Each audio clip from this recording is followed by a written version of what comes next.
Hey guys, tonight we begin a journey through the most scandalous love stories in royal history. And I'm going to start with something that will absolutely shock you. Imagine this: a princess so deeply in love that she was willing to destroy her entire family's reputation, tear apart 1,000-year-old monarchy, and watch her sister's reign crumble, all for one man. A man who wasn't even royal. A man her family called completely unsuitable. This isn't some fairy tale. This actually happened. And the woman who did it, you know her name, Princess Margaret Rose of Britain. But what you don't know is just how far she was willing to go. The secret letters that were hidden for 70 years have finally been revealed. And they tell a story so passionate, so destructive, that it makes any modern royal scandal look like child's play. Now, before we dive into this incredible story together, I'd love it if you could hit that subscribe button and give this video a like, but only if you're genuinely enjoying what we're exploring tonight. And tell me, where are you watching from right now? Are you tucked in bed, or maybe listening while you wind down from your day? I always love hearing from you in the comments. Now dim those lights, get comfortable, maybe grab a warm drink, and let's step back into 1953, when a princess's heart nearly brought down the British crown. Picture this. It's the summer of 1953. The whole world is still buzzing about Queen Elizabeth's coronation. She's young, beautiful, the perfect fairy tale queen. But behind the palace walls there's a secret tearing the royal family apart. Elizabeth's younger sister, Princess Margaret, is madly in love with a man who could destroy everything. His name was Peter Townsend. And here's what makes this story so fascinating. He wasn't some fortune-hunting playboy. He was actually a war hero, a respected member of the royal household, a man who had literally saved the royal family during World War II. When the Nazis were bombing London, Peter Townsend was the Royal Air Force pilot who helped coordinate the protection of Buckingham Palace. King George VI trusted him so completely that he made him deputy master of the household. This wasn't some scandal with a nobody. This was the royal family's most trusted servant. But there was one tiny problem that made their love absolutely impossible in 1950s Britain. Peter Townsend was divorced. Now you have to understand, this wasn't just about royal protocol. This was about the very foundation of the British monarchy. The Church of England, which the Queen leads, considered divorce a sin. And Margaret wasn't just any princess. She was second in line to the throne. If anything happened to Elizabeth, Margaret would become queen. A divorced queen's husband? In 1953, it was unthinkable. But Margaret didn't care. According to recently released letters from the Royal Archives, she wrote to a close friend, "I love him with every fibre of my being. I would rather live in a cottage with Peter than in a palace without him." These letters, hidden in private collections for decades, reveal just how deeply this relationship consumed her. The first signs of trouble came during the coronation itself. Royal photographer Cecil Beaton noticed something unusual. He later wrote in his diary, which wasn't published until the 1990s, "During the ceremony I watched Princess Margaret. While the whole world watched the Queen, Margaret's eyes were fixed on one person in the congregation, Group Captain Townsend. The way she looked at him, it was unmistakable." But the public had no idea. The royal family and the press had managed to keep this explosive secret for 2 whole years. Can you imagine trying to hide a love affair today, with social media, paparazzi, and everyone having a camera? But in 1953, the British press actually respected royal privacy. What a different world. The secret couldn't last forever, though, and the moment it came out changed everything. On June 14, 1953, a young journalist named Peter Townsend, not the same Peter, confusingly, was covering a royal event when he noticed something. Princess Margaret was talking to Group Captain Townsend, and she reached over and brushed a piece of lint off his uniform. It was such a small gesture, so tender, so intimate. The journalist knew immediately what he was seeing. The next day, newspapers around the world exploded with the story. Princess Margaret in love with divorced equerry, screamed the headlines. Within hours, the palace was under siege. Reporters camped outside the gates. Phone lines jammed with international calls. The Commonwealth countries were demanding answers. Remember, this was when the British Empire still meant something. Australia, Canada, South Africa, they all had opinions about their princess's love life. Prime Minister Winston Churchill was furious. According to cabinet minutes that were sealed for 50 years, Churchill told the Queen Mother, "This is a constitutional crisis of the highest order. If the princess marries this man, it will damage the crown's moral authority, perhaps irreparably." But here's where the story gets really heartbreaking. Margaret was only 22 years old. She'd lived her entire life in a fishbowl, with every move scrutinized, every decision made for her. And for the first time, she'd found real love. According to her lady-in-waiting's memoir, published in 2002, Margaret would often cry herself to sleep, saying, "Why must I choose between love and duty? Why can't I have both?" The establishment closed ranks against her with brutal efficiency. The Archbishop of Canterbury announced that the church could not support such a marriage. The cabinet made it clear that if she married Townsend, she would lose her royal titles, her income, and her place in the succession. Even worse, she would be exiled from Britain for at least 5 years. Imagine being told you have to choose between the person you love and your entire family, your country, everything you've ever known. But Margaret had one card left to play. Under the Royal Marriage Act, she could wait until she turned 25 and then marry without the Queen's permission, as long as Parliament approved. So they made a plan. Townsend would be sent away to Brussels as an heir attaché, and they would wait. 2 years. It seemed like forever, but love could wait, couldn't it? Those 2 years were agony for both of them. Townsend later described it in his autobiography. Every day felt like a year. Every letter from her was a lifeline and a torture. They wrote to each other constantly. The letters that survive, and many were destroyed, reveal two people desperately trying to hold on to hope, while the world tried to tear them apart. Margaret threw herself into royal duties, but those close to her said she was like a ghost. She lost weight, started smoking heavily, and developed the sharp wit that would become her trademark. But friends said it was really a defense mechanism. She was protecting herself from further hurt. Meanwhile, the government was working behind the scenes to make sure this marriage could never happen. They quietly changed laws, shifted policies, all to ensure that even when Margaret turned 25, the obstacles would be insurmountable. But here's the part that breaks your heart. When Townsend finally returned from Brussels in October 1955, something had changed. Margaret was now 25. She could make her own choice. The whole world waited to see what she would do. They met privately at Clarence House. According to Townsend's account, which he didn't publish until 30 years later, Margaret looked at him and said the words that would haunt them both forever. "Peter, I've made my decision. I cannot marry you." The public statement she released the next day was carefully crafted by palace officials, but those who knew her said you could hear her broken heart in every word. "I would like it to be known that I have decided not to marry Group Captain Peter Townsend, mindful of the Church's teaching that Christian marriage is indissoluble, and conscious of my duty to the Commonwealth, I have resolved to put these considerations before any others."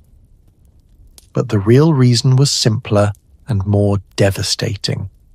as she confided to her closest friend years later, "I realized that if I married Peter, I would destroy everything my sister was trying to build. I couldn't do that to Elizabeth. I couldn't do that to the crown, so I broke both our hearts instead." The aftermath was swift and final. Townsend married someone else within 2 years, a young Belgian woman who looked remarkably like Margaret. Margaret herself never found that kind of love again. She married photographer Anthony Armstrong Jones in 1960, but those close to the royal family said it was never the same. She was settling for companionship instead of passion. The cruel irony. Just 12 years later, Margaret's own marriage fell apart in a very public, very messy divorce. And by then, royal divorces were becoming almost routine. Prince Charles and Diana, Andrew and Sarah Ferguson, Anne and Mark Phillips, the very institution Margaret had sacrificed her happiness to protect, was changing anyway. Townsend lived until 1995, and in his final interview he was asked if he ever regretted what happened. He paused for a long moment and said, "I regret that the woman I loved had to carry such a burden. I regret that duty and love were presented as enemies when they should have been allies, but I will never regret loving her. She was extraordinary." Margaret died in 2002, and among her personal effects they found a small silver frame with a photograph inside. It wasn't of her ex-husband or her children. It was of a young Royal Air Force officer from 1953, looking handsome in his uniform. After almost 50 years, she still kept his picture close. This story shows us something profound about the price of being royal. In fairy tales, princesses get to marry for love. In real life, they have to choose between their hearts and their crowns. Margaret chose duty, but the cost was everything that made life worth living. And here's what makes this story even more relevant today. We're seeing the same patterns repeat. When Prince Harry married Meghan Markle, the establishment pushed back. When they decided to step away from royal duties, they were criticized for choosing love over duty. History doesn't repeat exactly, but it certainly rhymes. As we've seen tonight, royal love stories aren't always fairy tales. Sometimes they're tragedies. Sometimes the princess has to sacrifice everything for the crown, even her own happiness. But as we'll discover in our next story, some royal women refuse to make that choice. Coming up, we'll explore how Marie Antoinette's secret affairs became so scandalous that they literally helped trigger a revolution. Her approach to love and duty was the complete opposite of Margaret's, and the consequences were far more dramatic. The French queen believed she could have both passion and power, but the price she paid was the ultimate one. Now, if Princess Margaret's story broke your heart because she chose duty over love, what I'm about to tell you will absolutely shock you. Because just 2 centuries earlier, there was a queen who made the completely opposite choice. She chose passion over everything. Her reputation, her country, even her life. And the consequences. Well, they literally changed the course of world history. Marie Antoinette never actually said, "Let them eat cake." That's a myth. But what she did do was far more scandalous than any misquoted phrase. She had affairs, multiple affairs, secret meetings, love letters that would make your romance novels blush. And here's the kicker. These weren't just personal scandals. These love affairs became the fuel that ignited the French Revolution. I'm talking about real passion that toppled kingdoms and sent queens to the guillotine. Think about that for a moment. When was the last time someone's love life literally changed the world? But Marie Antoinette's did, and the evidence that proves it has been sitting in archives for over 2 centuries, waiting for someone to connect the dots. Let me paint you a picture of 1770s France. Marie Antoinette arrives from Austria at just 14 years old, 14, to marry the future King of France. Can you imagine being shipped off to a foreign country as a teenager to marry someone you've never met? But here's what nobody talks about. Her husband, Louis XVI, was, well, let's just say he wasn't exactly husband material. According to the memoirs of Madame Campan, Marie Antoinette's First Lady-in-Waiting, published in 1823, the royal marriage was a disaster from day one. Louis was shy, awkward, and completely uninterested in his beautiful young wife. Campan wrote, "The king would spend entire evenings at Versailles working on locks and keys in his workshop, while the queen sat alone in her chambers, staring out at the gardens, tears streaming down her face. For 7 years, 7 whole years, their marriage wasn't even consummated. The French court was gossiping. Foreign ambassadors were sending worried reports back to their governments, and Marie Antoinette was slowly dying of loneliness in the most luxurious prison in the world. So what's a young, beautiful, neglected queen supposed to do? Well, Marie Antoinette decided to find comfort elsewhere, and her first choice was absolutely scandalous for the time. His name was Count Axel von Fersen.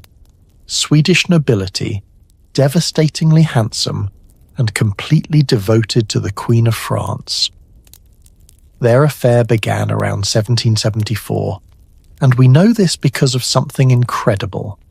Fersen kept a secret diary, written in code that wasn't deciphered until 1930.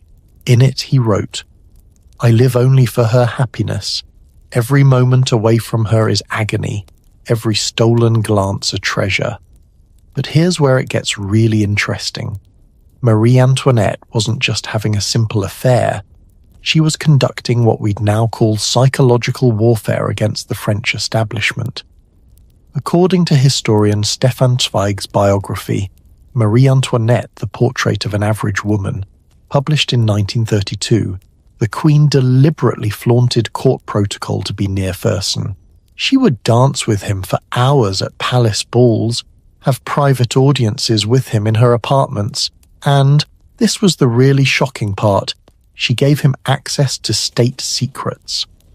The French spies who were watching her, because yes, they were spying on their own queen, reported back to the king's ministers that Fersen was reading confidential diplomatic correspondence. Imagine that happening today. A foreign national having access to classified information because he's sleeping with the leader's wife? It would be front-page news for months. But Marie Antoinette didn't stop with just one affair. Oh no! According to court records that weren't made public until the 1960s, she had at least 3 major romantic relationships that we know of. After Fersen, there was the Duke of Coigny, a French military officer who wrote her passionate poetry. One poem, discovered in his family's estate in 1952, contained the line, "My queen, my goddess, my reason for breathing, without you, I am nothing but dust beneath your feet." And then there was Count Esterhazy, an Austrian diplomat who may have been her last love affair. In letters found in the Vienna State Archives in 1987, he wrote to his brother, "The Queen honours me with her affections. I know this could cost me my head, but what is life without love?" Now you might be thinking, okay, so the Queen had affairs. Lots of royal wives did. What's the big deal? Well, here's what makes Marie Antoinette's story different. Her affairs weren't just personal scandals. They became political weapons. The French people were starving. Literally starving. Bread prices had skyrocketed, unemployment was massive, and the country was bankrupt from financing the American Revolution. Meanwhile, their queen was spending enormous amounts of money on gifts for her lovers. The account books from Versailles, analysed by historian Simon Chamard in Citizens: A Chronicle of the French Revolution, show that Marie Antoinette spent the equivalent of millions of dollars in today's money on jewellery, horses and estates for her romantic interests. But the real scandal wasn't the money, it was the perception. political enemies started spreading rumours that Marie Antoinette was selling French military secrets to her foreign lovers. They called her l'Autrichienne, the Austrian, and claimed she was more loyal to her lovers than to France. The most damaging rumour involved Count Fersen and the so-called diamond necklace affair of 1785. Now, Marie Antoinette was actually innocent in this scandal. She was framed by con artists who used her reputation for extravagance against her, but the French people didn't care about the truth. They believed their queen had tried to buy a necklace worth the equivalent of $15 million today for one of her lovers. The pornographic pamphlets that started circulating about Marie Antoinette, and we're talking hundreds of different publications, didn't just attack her morals, they accused her of treason. According to historian Chantal Thomas's book The Wicked Queen, published in 1999, over 800 different satirical works were published about Marie Antoinette between 1785 and 1792. That's more negative press than any modern celebrity has ever received. Here's what's really heartbreaking about this story. Marie Antoinette's love letters to Count Fersen, discovered in Swedish archives in 1982, reveal a woman who was desperately trying to find happiness in an impossible situation. In one letter dated 1791, she wrote, "My dear friend, I exist only through you. If I did not have your friendship and tenderness, I would not have the strength to bear my existence." By then, the French Revolution was in full swing.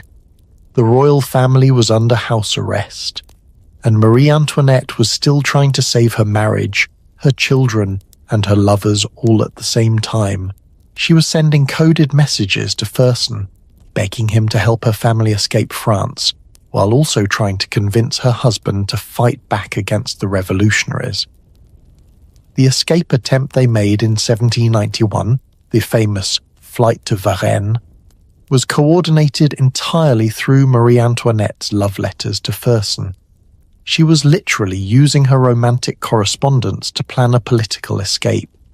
Talk about mixing business with pleasure. But here's the tragic irony. If Marie Antoinette had just been a faithful, boring queen who stayed in her chambers and embroidered all day, would the French Revolution still have happened? Probably. The economic problems were too severe, the social inequalities too extreme. But her affairs gave the revolutionaries the perfect weapon against the monarchy. They could point to her and say, "Look at your queen. She cares more about her foreign lovers than about France." When they finally put her on trial in 1793, the prosecution didn't focus on economics or politics. They focused on her relationships with foreign men. They accused her of corrupting her husband and betraying state secrets to her lovers. The trial transcripts preserved in the French National Archives show that prosecutor Antoine Fouquier-Tinville spent more time discussing her alleged affairs than her actual political actions. And in her final letter, written the night before her execution to her sister-in-law, Marie Antoinette wrote something that still gives me chills. "I have no hatred for those who condemned me. Perhaps if I had been a different woman, a colder woman, things might have been different.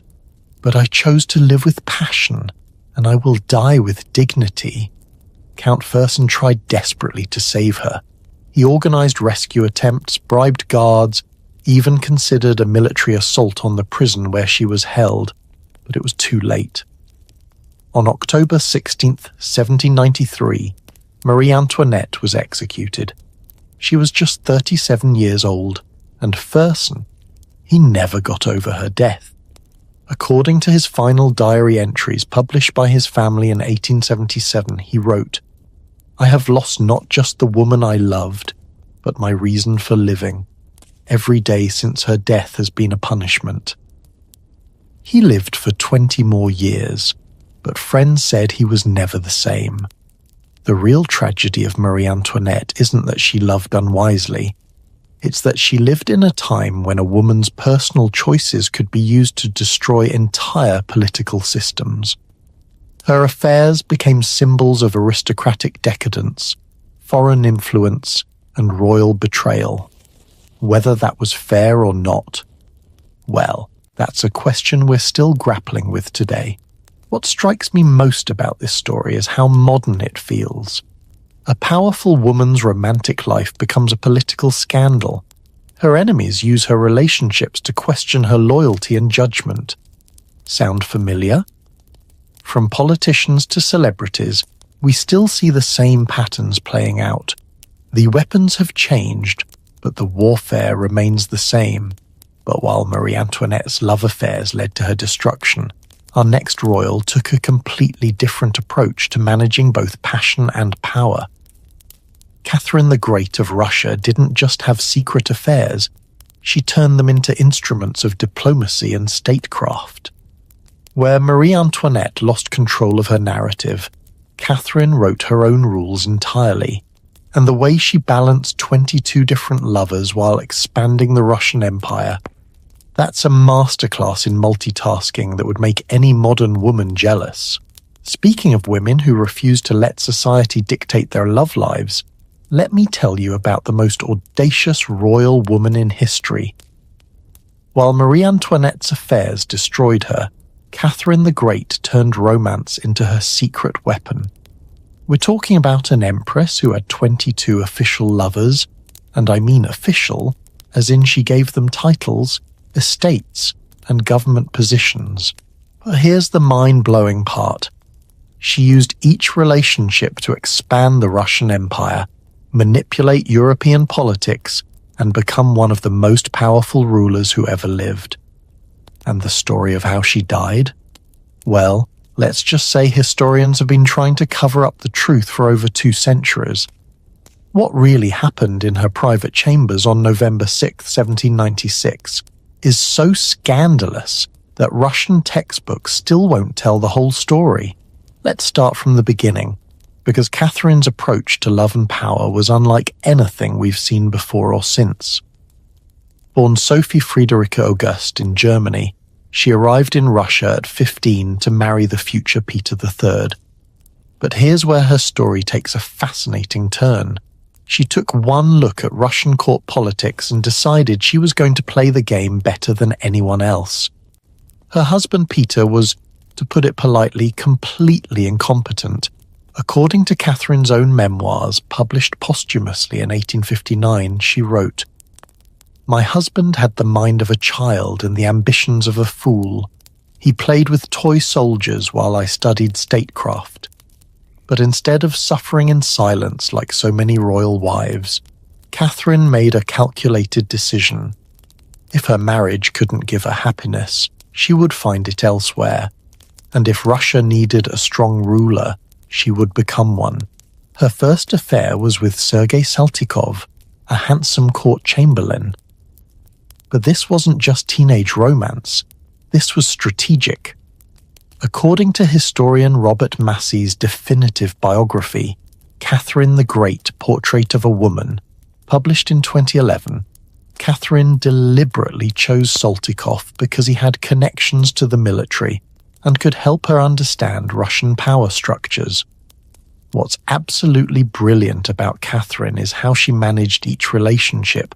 She didn't just take lovers, she created a system. Each man received a specific role in her government, a generous financial settlement, and most importantly, a graceful exit strategy when the relationship ended. No drama, no public humiliation, no enemies. According to diplomatic records from the British Embassy in St. Petersburg, preserved in the National Archives, one ambassador wrote in 1768, "Her Imperial Majesty manages her private affairs with the same skill she applies to matters of state. Her former favourites remain loyal supporters rather than bitter enemies. Let me give you some examples that will blow your mind. Grigory Orlov, lover number 5, helped her overthrow her own husband in a palace coup. Grigory Potemkin, probably her most famous relationship, became her co-ruler and helped her conquer Crimea. When their romantic relationship ended, he literally became her best friend and continued expanding the empire on her behalf. Can you imagine? "Hey, I know we broke up, but could you still help me conquer some territories?" And he said yes. The numbers alone are staggering. According to court records analysed by historian Simon Sebag Montefiore in Catherine the Great and Potemkin, published in 2000, Catherine's lovers collectively received over 100,000 serfs, dozens of palaces, and administrative positions that controlled roughly 40% of the Russian Empire's territory. She was literally paying for companionship with pieces of her country, and somehow making Russia stronger in the process. But here's what makes Catherine's story even more fascinating. She was incredibly open about her relationships. In letters to her friend Voltaire, discovered in French archives in the 1930s, she wrote, "I am accused of loving too much and too often. I plead guilty to both charges. But show me the man who can rule an empire while maintaining a cold heart, and I will show you a tyrant." The woman had a point. While other European monarchs were constrained by marriages of convenience, Catherine was free to choose partners based on their talents, their loyalty, and yes, their ability to help her achieve her political goals. Take Ivan Rimsky-Korsakov, lover number 18. He was a brilliant naval officer who helped Catherine build the Black Sea Fleet. Their affair lasted 8 months, but his military contributions lasted decades. What really sets Catherine apart is how she handled the gossip and criticism.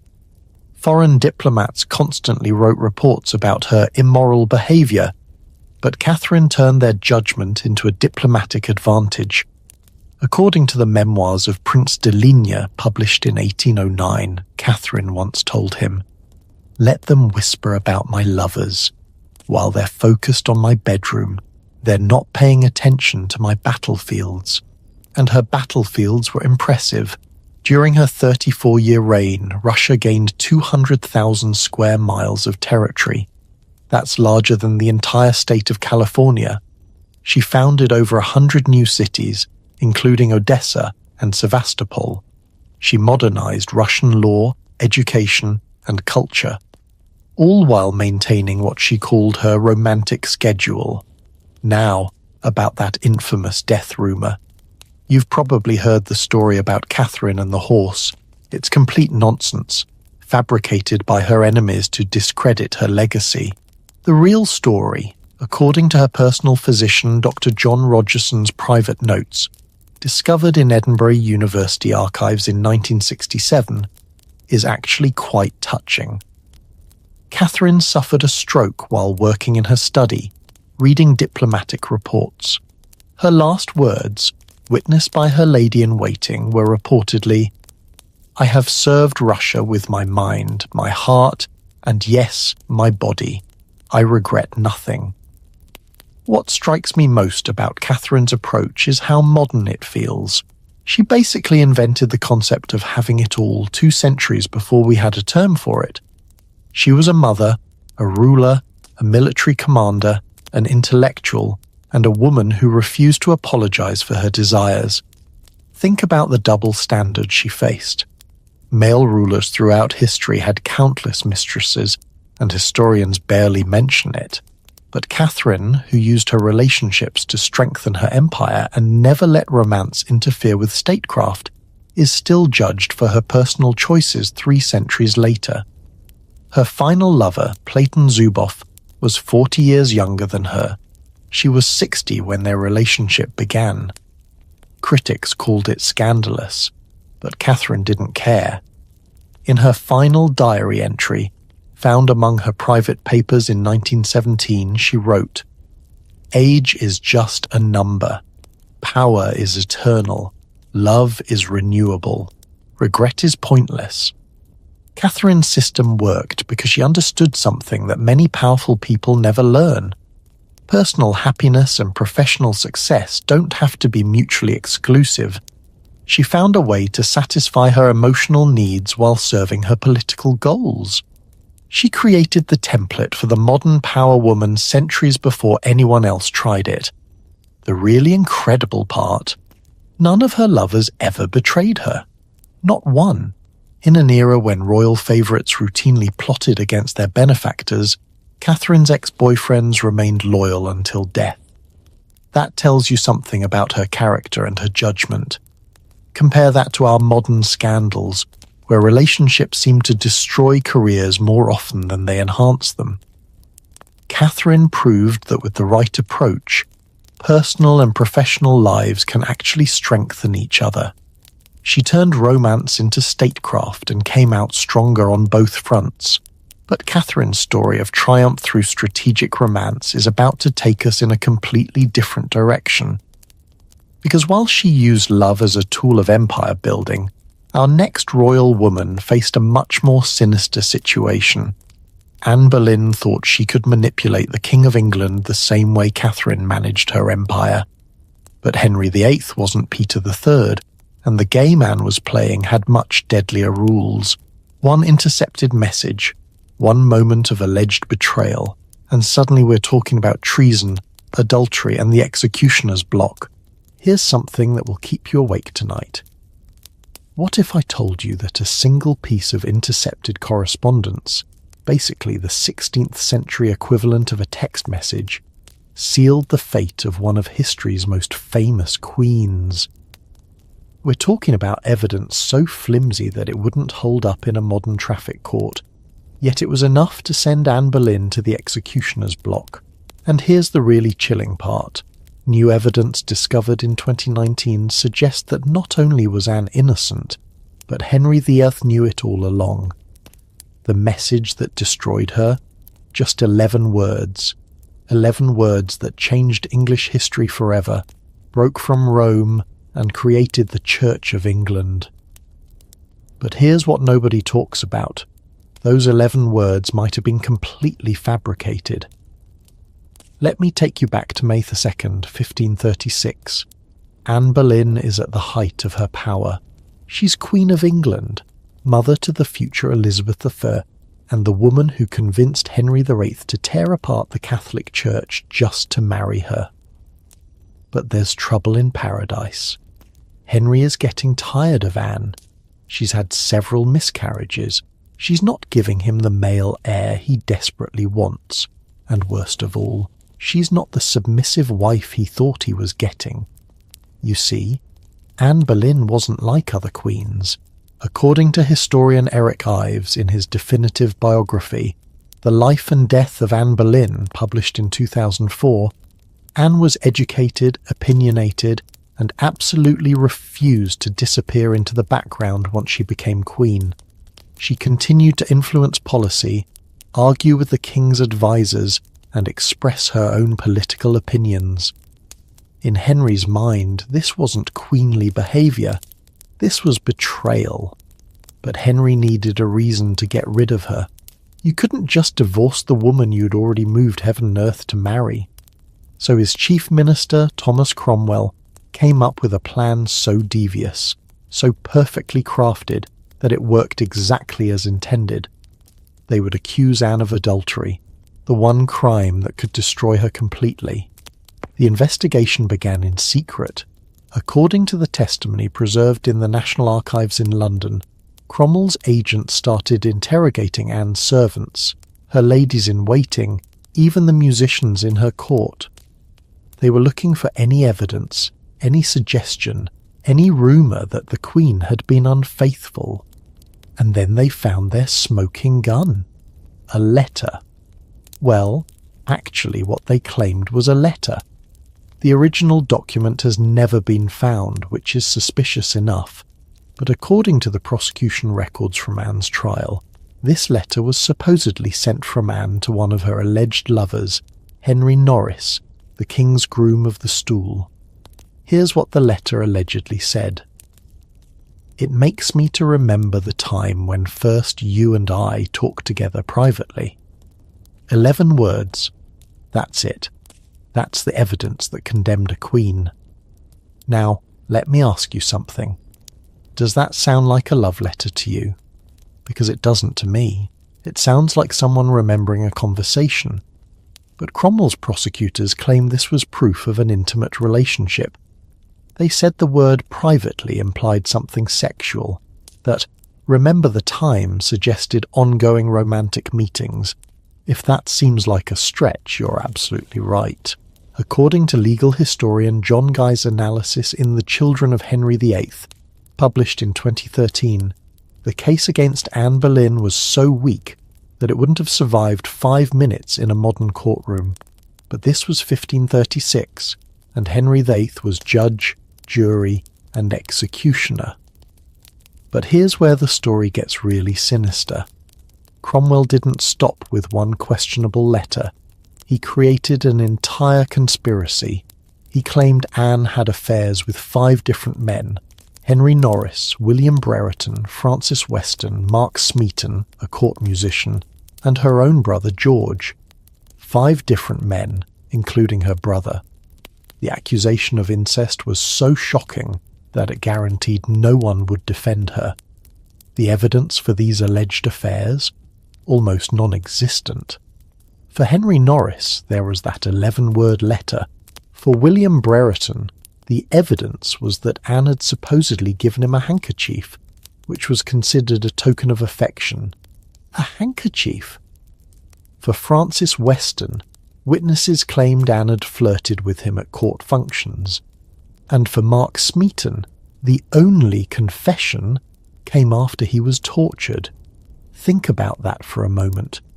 We're talking about a queen who was constantly surrounded by guards, ladies-in-waiting, and servants. Her every move was watched and recorded. When would she have had time for 5 different affairs? According to the detailed court records analysed by historian Retha Warnicker in The Rise and Fall of Anne Boleyn, published in 1989, Anne's schedule was so packed with official duties that she barely had time to sleep, let alone conduct multiple secret relationships. But the most damning piece of evidence wasn't about Anne's alleged affairs. It was about her attitude. According to the trial transcripts, preserved in the British National Archives, the prosecution spent more time discussing Anne's unwomanly behaviour than her supposed adultery. They accused her of mocking the king, of laughing about his sexual performance, of discussing his personal business with her ladies-in-waiting. And here's the really chilling part. Some of that was probably true. Anne Boleyn was intelligent, witty, and she definitely had opinions about her husband. In an era when wives were expected to be silent and submissive, Anne was neither. According to the Spanish ambassador Eustace Chapuis's reports to Emperor Charles V, discovered in Spanish archives in the 1960s, Anne speaks her mind freely and fears no one, not even the king. That attitude, more than any alleged affair, is what really sealed her fate. Henry VIII couldn't tolerate a wife who treated him as an equal instead of a god. So Cromwell gave him the perfect excuse to get rid of her. The trial itself was a farce. Anne was not allowed to call witnesses in her defence. She couldn't cross-examine her accusers. The jury was hand-picked by the king and included her own uncle, who voted to condemn her. According to historian David Starkey's analysis in 6 Wives, the Queens of Henry VIII, published in 2003, the entire proceeding took less than 3 hours. But here's what gives me chills. In 2019, researchers at Cambridge University discovered something extraordinary in the Vatican secret archives. A letter from Papal Nuncio Giovanni da Casale to Pope Paul III, dated May 20th, 1536, just 1 day after Anne's execution. In it, da Casale wrote, "The King's minister has confided that the evidence against the late Queen was largely fabricated. His Majesty knew this, but proceeded nonetheless, claiming reasons of state." Henry knew. He knew Anne was probably innocent, and he killed her anyway. Anne's final letter, written from the Tower of London the night before her execution, still exists. You can see the original in the British Library. In it she wrote to Henry, "The hour of my death approaches. I have been judged guilty of crimes I did not commit. by a husband who once swore to love me above all others. I go to my grave with a clear conscience and pray that God will forgive those who have wronged me. She was 28 years old when she died. 28. The same age as many of you watching this. Can you imagine facing execution for crimes you didn't commit, betrayed by the person who claimed to love you most? The really tragic irony? Anne's daughter, Elizabeth, would become one of England's greatest monarchs. The little girl Henry was so disappointed in, because she wasn't the son he wanted, would rule for 45 years and turn England into a global superpower. Anne didn't live to see it, but her bloodline achieved everything Henry had dreamed of. What's even more heartbreaking is how this story keeps repeating throughout history. Powerful women who refuse to stay in their lane get destroyed by men who can't handle their strength. The methods change. Instead of executioner's blocks, we use media campaigns, legal battles, character assassination. But the pattern remains the same. Anne Boleyn's story teaches us something crucial about power and gender. It wasn't really about adultery, it was about control. Henry couldn't control Anne the way he controlled his other wives, so he destroyed her. And he used her sexuality as the weapon, because that's always been the easiest way to bring down a powerful woman. I often wonder what Anne would think of our modern world. Would she be amazed that women can now hold power without fear of execution? Or would she recognize the same patterns playing out in different forms? The way successful women are still judged more harshly for their personal lives. The way their ambitions are still seen as threats to masculine authority. But while Anne Boleyn fell victim to a king's paranoia and a minister's manipulation, our next story takes us to someone who played the power game with far more skill and much higher stakes. Cleopatra didn't just survive the dangerous world of ancient politics. She conquered it using weapons that Anne never had the chance to fully develop. Where Anne's intelligence was seen as a threat, Cleopatra turned hers into an empire-building tool. What if everything you think you know about Cleopatra is wrong? Hollywood sold us the image of a beautiful seductress who used her looks to control powerful men.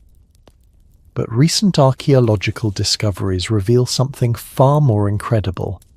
Cleopatra wasn't even conventionally attractive. Yet she conquered the hearts and minds of the two most powerful Romans alive, built the richest kingdom in the ancient world, and came within inches of ruling the entire Roman Empire. How?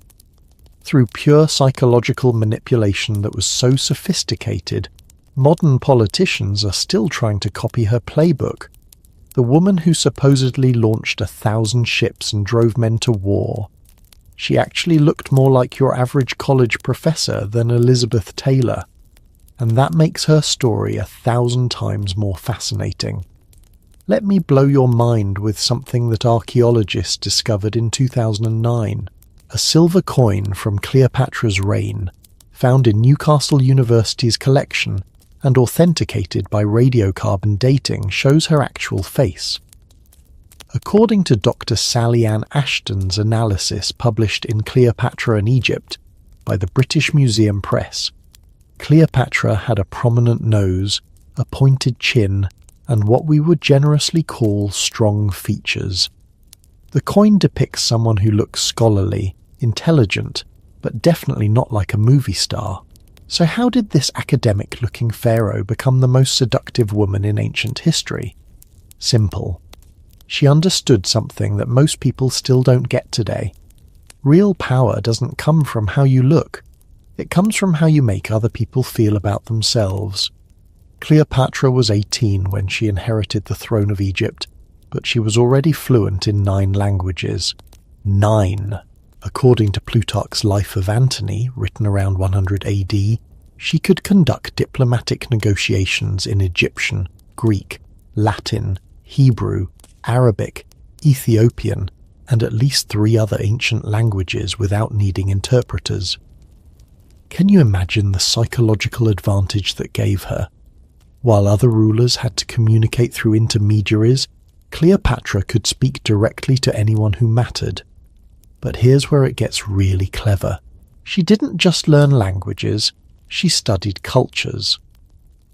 When Julius Caesar first arrived in Egypt in 48 BC, Cleopatra didn't greet him as a typical pharaoh would. According to Caesar's own commentaries, preserved in the Vatican Library, she appeared before him speaking perfect Latin and demonstrating detailed knowledge of Roman military history, Roman law, and even Roman poetry. Think about that for a moment. Caesar was expecting to meet another Eastern potentate who would grovel for his favour. Instead, he found someone who could discuss Cicero's speeches and quote Virgil's poetry better than most Roman senators. The psychological impact must have been staggering. But Cleopatra's real genius was understanding what each man needed emotionally, and then becoming exactly that person. With Julius Caesar, she presented herself as an intellectual equal. According to Appian's Civil Wars, written in the 2nd century AD, Caesar spent hours in the Great Library of Alexandria discussing philosophy and science with Cleopatra.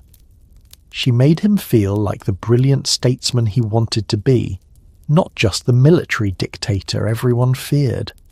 Their first meeting has become legendary, but most people don't know the real story. Yes, she had herself smuggled into Caesar's quarters rolled up in a carpet, but this wasn't some romantic gesture. According to historian Stacey Schiff's Cleopatra: A Life, published in 2010, this was a calculated political statement. Cleopatra was showing Caesar that she could outmaneuver his security, that she was resourceful enough to be a valuable ally and dramatic enough to capture his imagination. The carpet trick worked perfectly. Caesar was so impressed that he spent the entire winter of 47 BC in Alexandria, something no Roman general had ever done. His soldiers were literally getting restless, but Caesar couldn't tear himself away from Egypt.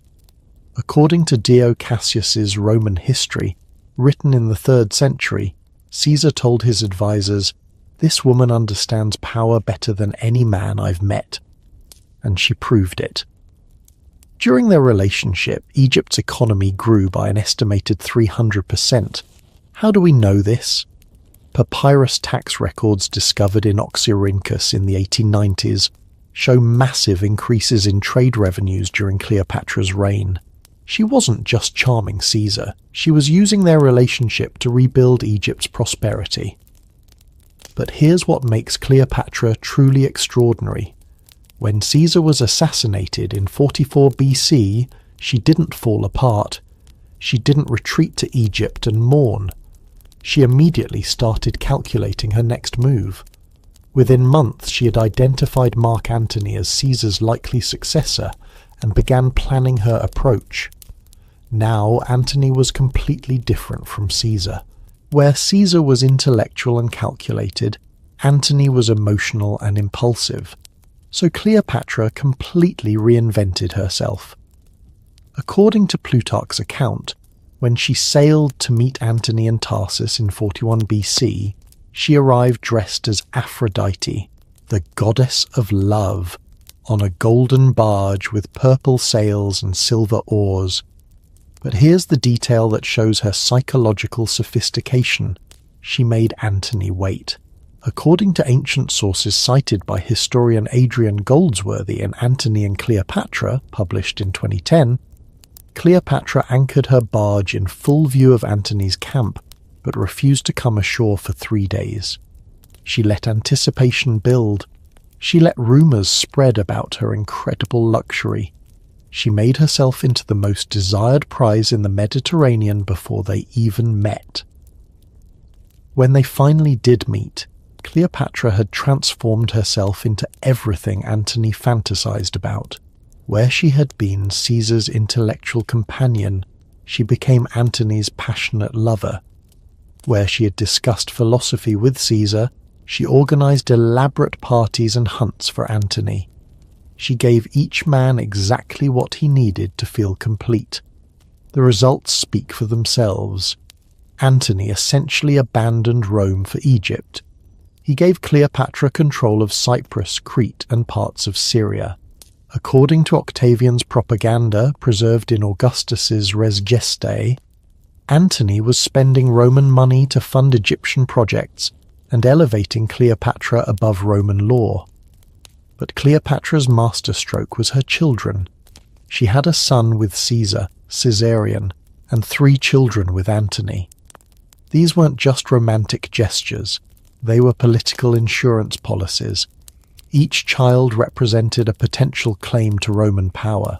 According to papyrus documents found at Heracleopolis in 1899, Cleopatra was already planning how her children would inherit both Egyptian and Roman territories. Think about the long-term strategy here. Cleopatra was essentially trying to merge the eastern and western halves of the Mediterranean world under her family's control. If she had succeeded, world history would have been completely different. We might all be speaking Egyptian instead of Latin-derived languages. What's really remarkable is how close she came to pulling it off. At the Battle of Actium in 31 BC, Antony and Cleopatra's combined forces actually outnumbered Octavian's fleet. According to military historian John Worry's analysis in Warfare in the Classical World, published in 1995, they had 230 ships to Octavian's 400, but Cleopatra's ships were larger and better equipped. The battle was decided by a single tactical mistake. When Cleopatra saw the tide turning against them, she ordered her ships to retreat to Egypt. Antony, completely devoted to her, abandoned his own fleet to follow her. It was a decision made from love, not logic, and it cost them everything. But even in defeat, Cleopatra maintained her dignity and her strategy. According to Dio Cassius, when Octavian entered Alexandria, he found Cleopatra still negotiating, still trying to secure her children's future, still convinced she could find a way to survive. Her final act, suicide by asp bite, was itself a political statement. In Egyptian mythology, the asp bite guaranteed transformation into a goddess. What modern archaeology has revealed about Cleopatra's tomb site, currently being excavated by Dr. Kathleen Martinez in Taposiris Magna, suggests that even her burial was planned as a propaganda victory. According to findings published in National Geographic in 2022, the tomb complex seems designed to present Cleopatra and Antony as divine rulers of a unified Mediterranean empire. Here's what I find most incredible about Cleopatra's story. She almost succeeded in changing the entire course of Western civilization, using nothing but psychological insight and emotional intelligence. No armies, no inherited alliances, just pure understanding of human nature. Imagine if she had won at Actium. Instead of the Roman Empire spreading Latin culture and eventually Christianity across Europe, we might have had an Egyptian-dominated world that preserved ancient knowledge and developed along completely different lines. The Library of Alexandria might never have been destroyed.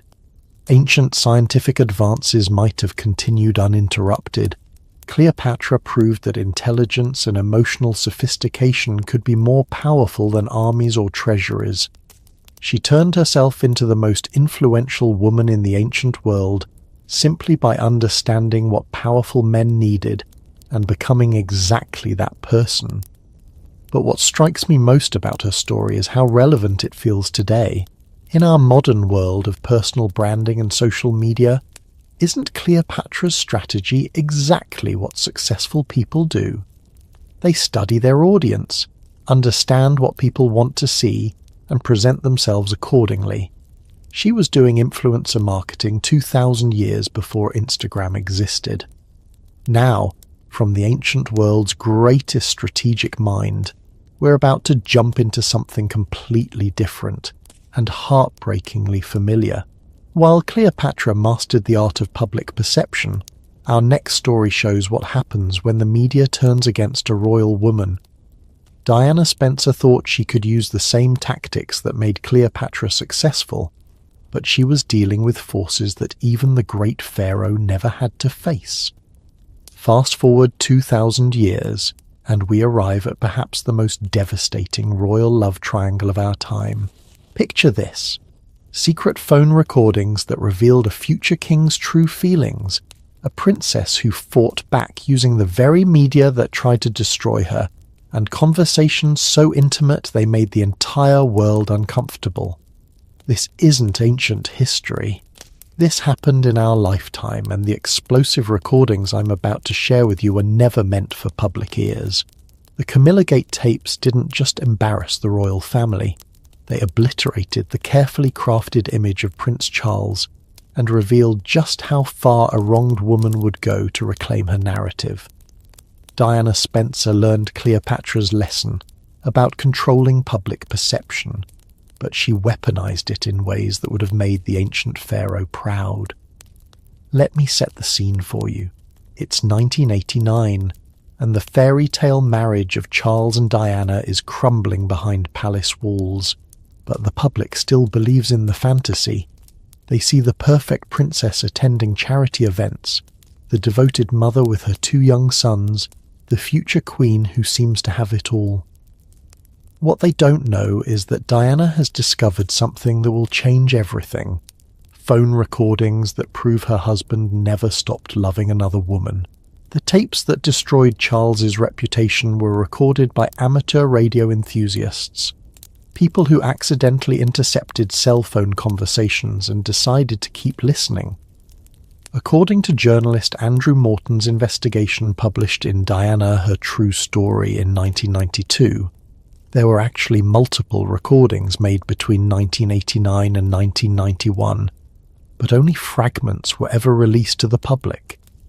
What the public heard was shocking enough. In the most infamous recording made on December 18, 1989, Charles and Camilla engaged in conversations so intimate that newspapers couldn't print the full transcript. The part that made headlines worldwide was Charles saying he wanted to be Camilla's tampon so he could live inside her. I'm not making this up. This was a future King of England, recorded saying something so bizarre that comedians are still making jokes about it 30 years later. But here's what makes this story truly incredible. Diana didn't just accidentally discover these tapes. According to royal biographer Tina Brown's research in the Diana Chronicles published in 2007, Diana had suspected the affair for years and had been quietly gathering evidence. She knew about Camilla before she married Charles, but she thought love would conquer all. How naive that seems now. The real turning point came when Diana realized she was fighting a battle she could never win. According to her private secretary Patrick Jeffson's memoir Shadows of a Princess, published in 2000, Diana found a bracelet that Charles had commissioned for Camilla with the initials GF, Gladys and Fred, their pet names for each other. This was just days before Charles and Diana's wedding. Can you imagine finding proof that your fiancé is buying jewellery for another woman while you're preparing to marry him in front of 750 million viewers worldwide? But Diana's response is what makes her story so compelling. Instead of suffering in silence like royal wives before her, she decided to fight back using the one weapon she had mastered: public opinion. According to journalist Martin Bashir's notes from his famous 1995 interview with Diana, recently released by the BBC in 2021, Diana told him, "I had to make them choose between Camilla and me, and I was going to make sure the public knew exactly what was happening." Diana's media strategy was brilliant and ruthless. She cultivated relationships with specific journalists, leaked strategic information at precisely the right moments, and most importantly, she understood something that Charles never grasped: the power of emotional authenticity. While Charles remained stiff and formal in public, Diana let people see her vulnerability.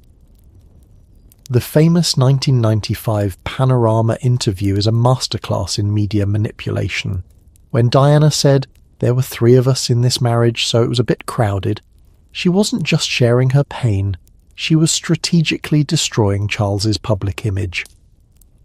According to viewing figures published by the BBC, 22.8 million people watched that interview live.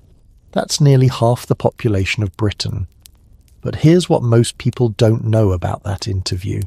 According to investigation reports published by Lord Dyson in 2021, journalist Martin Bashir used forged bank statements to convince Diana that palace staff were spying on her and selling information to the press. Diana was already paranoid about surveillance, and she was right to be. But Bashir exploited that fear to get her to speak more candidly than she ever intended. The psychological warfare between Diana and the palace establishment was unlike anything the royal family had ever experienced. According to former palace press secretary Dickie Arbiter's memoir On Duty with the Queen, published in 2014, the palace tried traditional damage control techniques, but Diana had changed the rules of engagement. She was using emotion and personal revelation as weapons, while they were still fighting with stiff upper lips and no-comment statements. Charles's team fought back by briefing journalists about Diana's mental health struggles, her eating disorder, and her alleged affairs. According to royal correspondent Richard Kay's reporting in the Daily Mail, leaked palace sources claimed Diana was unstable and manipulative. But this strategy backfired spectacularly because it made Charles look like he was bullying a vulnerable woman. The really heartbreaking part of this story is how it affected the children. According to Prince William's later interviews compiled in the documentary Diana, Our Mother, Her Life and Legacy in 2017, both boys were fully aware of what was happening. William, who was only 14 when the Panorama interview aired, reportedly told his mother, "Is that why Papa doesn't love you anymore?" Can you imagine having to explain adult betrayal to a child who's watching his family implode on international television? Diana's genius was recognizing that in the modern media age, authenticity beats authority every time. The more the palace tried to maintain their dignified silence, the more cold and unfeeling they appeared next to Diana's obvious pain. According to polling data from Maury, published in The Guardian in 1996, Diana's approval ratings reached 84%, while Charles's fell to just 38%. But Diana paid a terrible price for her media victories. According to her close friend Rosa Monckton's memoir, The Girl Behind the Shy Smile, published in 2007, Diana became increasingly isolated within the royal family. She was essentially at war with the institution she'd married into, and that war was consuming her life. The really tragic irony is that Diana and Camilla might have been friends under different circumstances. According to royal biographer Penny Junor's research in The Duchess, Camilla Parker Bowles and the Love Affair That Rocked the Crown, published in 2017, both women were dealing with the same impossible situation, loving a man who was trapped by duty and tradition. Diana's final act of defiance was her relationship with Dodi Fayed.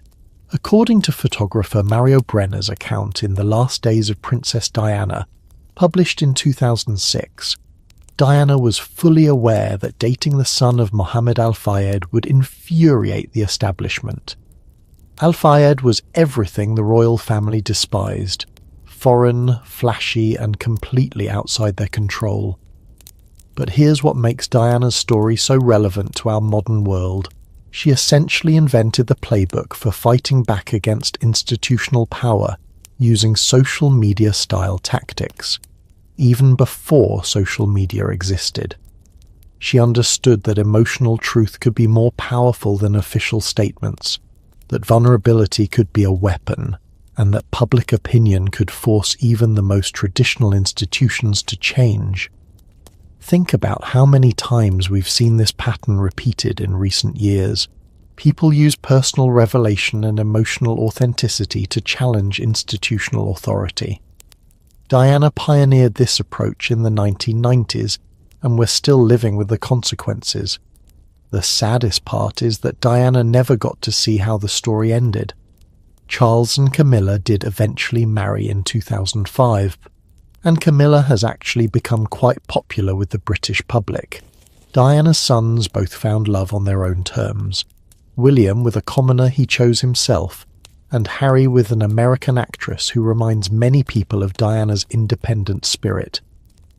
Would Diana have approved of how things turned out? According to her friend and voice coach Stuart Pearce, quoted in Diana the Voice of Change, published in 2005, Diana once said, "I don't want to destroy Charles. I just want him to be honest about who he loves." In the end, maybe she got exactly what she wanted, but Diana's war with the palace establishment reveals something crucial about power in the modern world.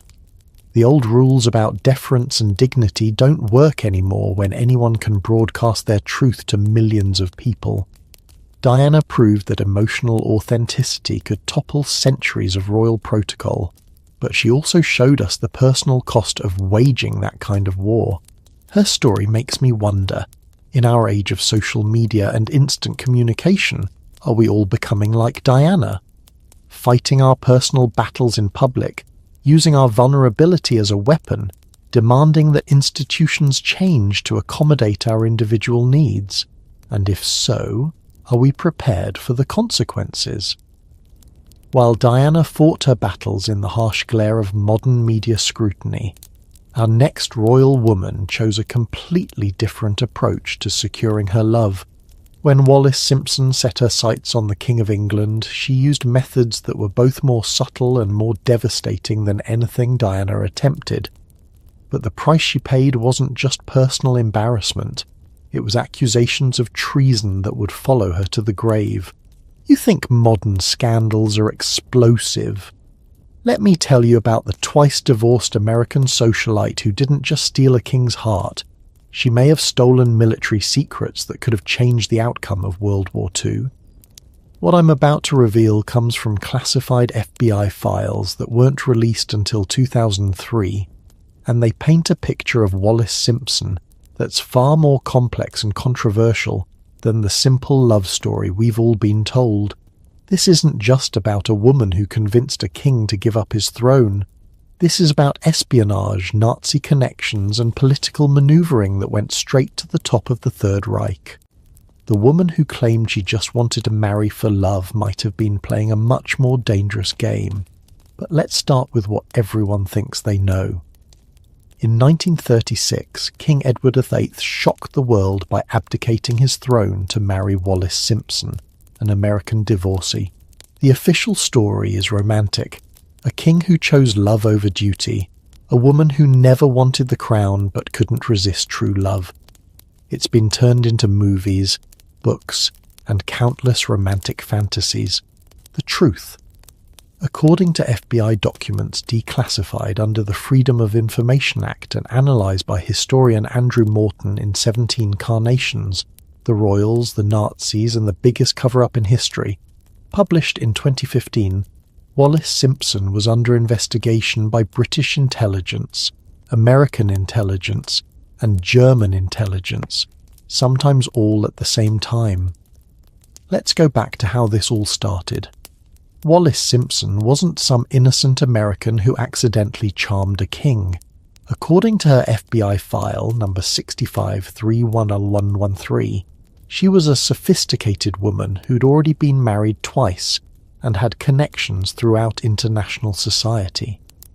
Her first husband, Earl Winfield Spencer Jr., was a US Navy pilot, and through him she gained access to military and political circles that would prove useful later. But here's where the story gets really interesting. In 1924, Wallis spent time in China with her first husband, who was stationed there with the Navy. According to biographer Charles Hyam's controversial research in The Duchess of Windsor: The Secret Life, published in 1988, Wallis learned sexual techniques during her time in China, that she later used to maintain her hold over Edward. Hyam claims she learned what was called the Singapore grip, but honestly, we don't need to get into those details. What's important is that Wallis understood the power of sexual influence long before she met the future king. When Wallis arrived in London society in the early 1930s, she wasn't just another American tourist. According to diplomatic cables discovered in the National Archives, she was already connected to prominent Nazi sympathizers, including Lady Emerald Cunard and the Mitford sisters. These weren't casual acquaintances. These were people who were actively promoting better relations between Britain and Germany. The first time Wallis met Edward, then Prince of Wales, was at a party hosted by Lady Furness in 1931. According to Lady Furness's memoir Double Exposure, published in 1958, Wallis immediately understood that Edward was lonely, insecure, and desperate for someone to make him feel important.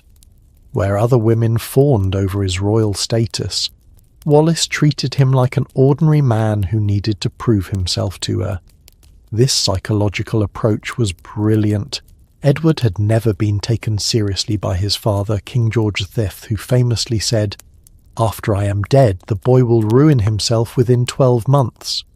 According to Edward's own memoir, A King's Story, published in 1951, he felt inadequate and overlooked his entire life.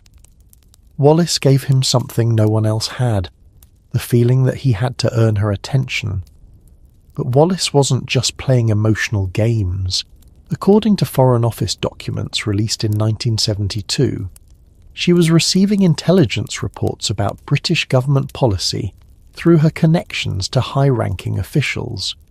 She knew about cabinet discussions, military preparations, and diplomatic strategies. The question is, what was she doing with that information? Here's where things get really disturbing. According to FBI surveillance reports, Wallis was in regular contact with German Ambassador Joachim von Ribbentrop throughout 1935 and 1936. The FBI files, declassified in 2003, indicate that she was receiving gifts from Ribbentrop, including jewelry worth the equivalent of hundreds of thousands of dollars today. But these weren't romantic gifts, they were payments. The German documents captured after World War II, now housed in the Bundesarchiv in Berlin, show that the Nazis considered Edward and Wallis to be sympathetic to their cause. According to historian Michael Bloch's analysis in Operation Willy, published in 1984, Hitler himself believed that if Edward remained king, Britain might be convinced to remain neutral in any European conflict. Think about the implications here. Wallis wasn't just influencing a lovesick prince. She was potentially shaping British foreign policy in favour of Nazi Germany. According to the Marburg files, discovered by Allied forces in 1945, the Germans were so confident in Edward's sympathies that they planned to restore him to the throne after a successful invasion of Britain. The abdication crisis of 1936 wasn't just about marriage and morality. It was about national security. According to cabinet papers released in 1986, Prime Minister Stanley Baldwin and his advisers were deeply concerned about Edward's judgment and his susceptibility to foreign influence. They couldn't say this publicly, of course, so they focused on the marriage issue instead. But here's what makes the story even more incredible. According to transcripts of wiretapped conversations, preserved in MI5 files and released in 1999, Wallis herself was having doubts about the relationship by late 1936. She apparently told a friend, "I never wanted to be queen. I just wanted to have fun and maybe make some money along the way." But by then she was trapped in a situation that had spiraled beyond her control. The abdication speech that Edward gave on December 11, 1936, was supposedly his own words, but according to analysis by historian Francis Donaldson in Edward VIII, published in 1974, the speech was actually written by Winston Churchill, and then edited by Wallis herself. She was still managing the narrative even as the crown slipped away. After the abdication, Edward and Wallis thought they could retreat to private life and enjoy their love story. Instead, they found themselves under constant surveillance by multiple intelligence agencies. According to the Duke of Windsor's FBI file, every phone call, every letter, every visitor was monitored for the rest of their lives. The really shocking part comes from German archives discovered in the 1990s. According to documents analysed by historian John Costello in 10 Days to Destiny, published in 1991, the Germans continued to view the Duke and Duchess of Windsor as potential assets throughout World War II. They even developed a plan, codenamed Operation Willy, to kidnap the couple from their exile in Portugal and use them as puppet rulers of a conquered Britain. The plan almost worked. In July 1940, the Duke and Duchess were in Lisbon, supposedly waiting for transport to the Bahamas, where Edward had been appointed governor. According to Portuguese police reports, German agents made contact with them and offered them 50 million Swiss francs, the equivalent of about $300 million today, to cooperate with German peace overtures. What did the Duke and Duchess do? According to Walter Schellenberg's post-war interrogation, preserved in the National Archives, they didn't immediately refuse. They asked for time to consider the offer. It was only direct intervention by Churchill, who sent a Royal Navy cruiser to collect them, that prevented what could have been the biggest treason scandal in British history. But the story doesn't end there. According to FBI surveillance reports from their time in the Bahamas, the Duchess continued to maintain contact with German agents through neutral channels. She was apparently receiving coded messages hidden in fashion magazines sent from Switzerland. What were these messages about? We may never know, because the relevant files are still classified. What we do know is that Wallis Simpson lived the rest of her life under a cloud of suspicion. According to royal biographer Hugo Vickers's research in Behind Closed Doors, published in 2011, she was never fully accepted by the royal family, never given the title of Her Royal Highness, and was essentially treated as a security risk until her death in 1986. The really tragic part of this story is that we may never know whether Wallis was a master spy, a naive woman who got in over her head, or something in between.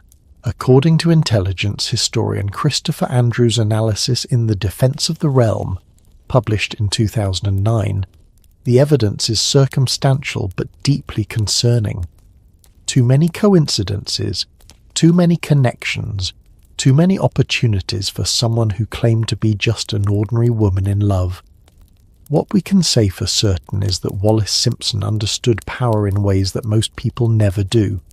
She recognized that in the 1930s, personal relationships could shape international politics. She used her sexuality, her intelligence, and her connections to climb higher than any American woman had ever climbed in European society. Whether she was working for the Germans, working for herself, or just caught up in events beyond her control, Wallis Simpson changed the course of British history. She removed a Nazi-sympathizing king from the throne just as Europe was sliding toward war. Maybe that was her intention all along, or maybe it was just an incredibly fortunate accident. But her story raises uncomfortable questions about the women we call gold diggers or social climbers. Was Wallis Simpson a traitor, a patriot, or just a very smart woman playing the hand she was dealt? And in our modern world, where personal relationships still shape political outcomes, how many Wallis Simpsons are out there right now, influencing events from behind the scenes? From the shadows of 20th century espionage, let's travel back to an era when royal women wielded power more openly and more violently. Eleanor of Aquitaine didn't need to work through lovers or manipulate from the sidelines. She commanded armies, ruled kingdoms, and possibly arranged the murder of her own husband. Where Wallis Simpson operated in secrecy, Eleanor dominated through sheer force of will, and the body count she left behind makes modern scandals look like children's games. Imagine a woman so powerful that she ruled 2 kingdoms, led an army to the Holy Land, and quite possibly orchestrated the murder of her first husband when he became inconvenient. Eleanor of Aquitaine wasn't playing the subtle games of influence that we've seen from other royal women. She was conducting medieval warfare with the ruthlessness of a mob boss and the strategic mind of a chess grandmaster. But here's the part that will absolutely shock you. According to recently discovered monastic records from the Abbey of Saint-Denis, Eleanor may have been running what we'd now call an intelligence network across medieval Europe. We're talking about a 12th century woman who had spies in multiple kingdoms, controlled trade routes worth millions in today's money, and used marriage and divorce as weapons of international diplomacy. This isn't your typical fairy tale queen.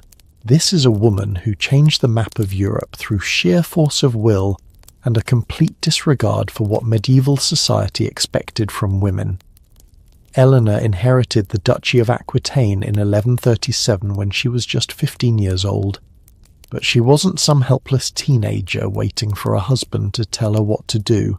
According to the Chronicle of Geoffroy du Breuil, written around 1180 and housed in the Bibliothèque Nationale in Paris, Eleanor was already making independent political decisions before her marriage to Louis VII of France.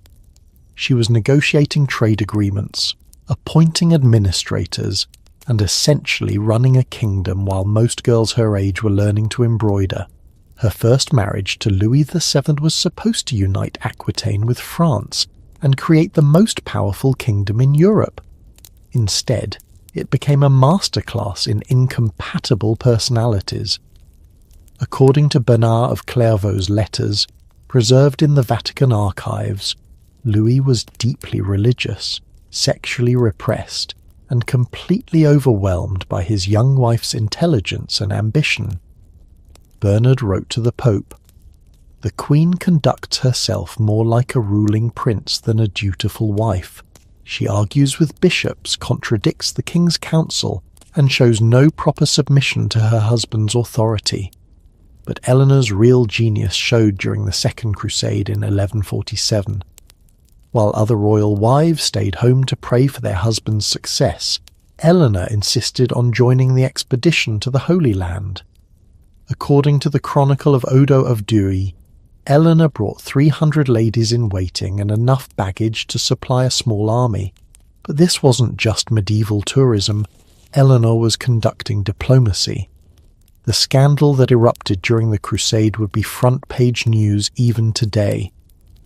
Eleanor's relationship with her uncle, Raymond of Antioch, became so close that rumours spread throughout the Christian army.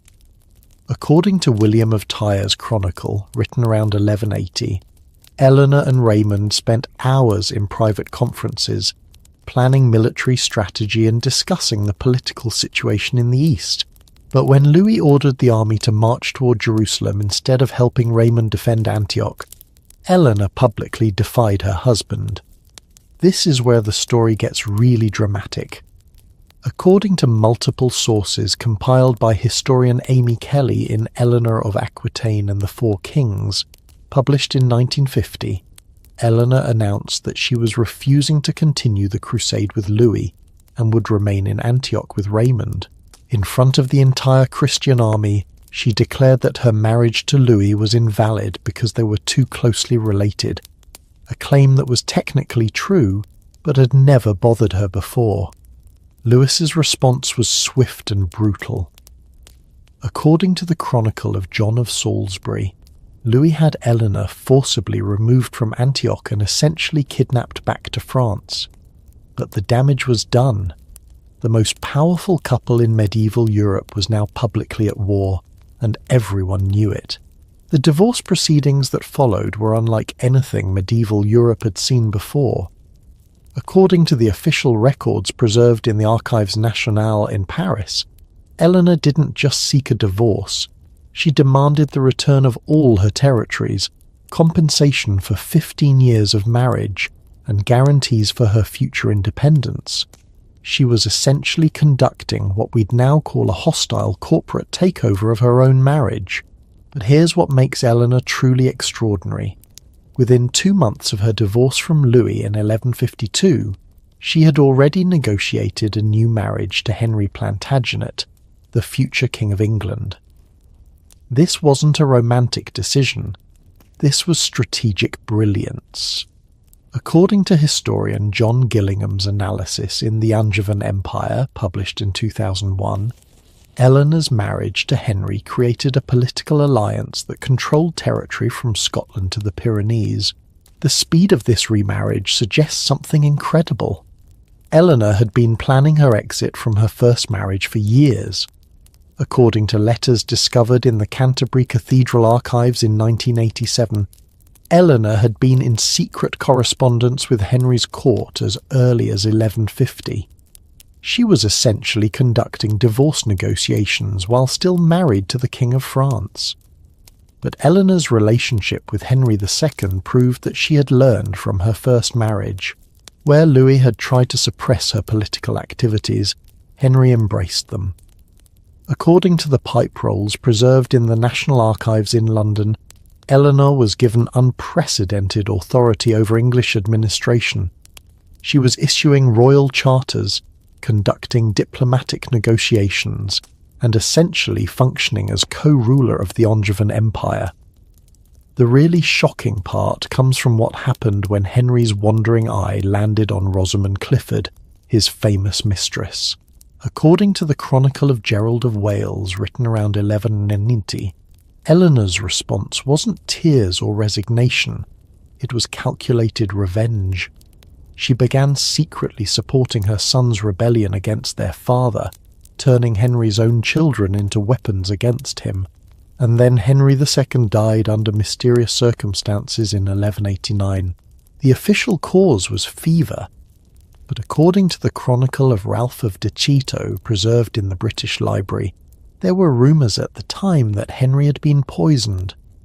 More specifically, there were whispers that Eleanor had arranged her husband's death to clear the way for her son Richard to become king. Now, I'm not saying Eleanor murdered her husband. There's no definitive proof, but consider this. Eleanor had the motive, Henry's infidelities and political betrayals. The means, access to the royal household and knowledge of poisons. And the opportunity, she was with Henry during his final illness.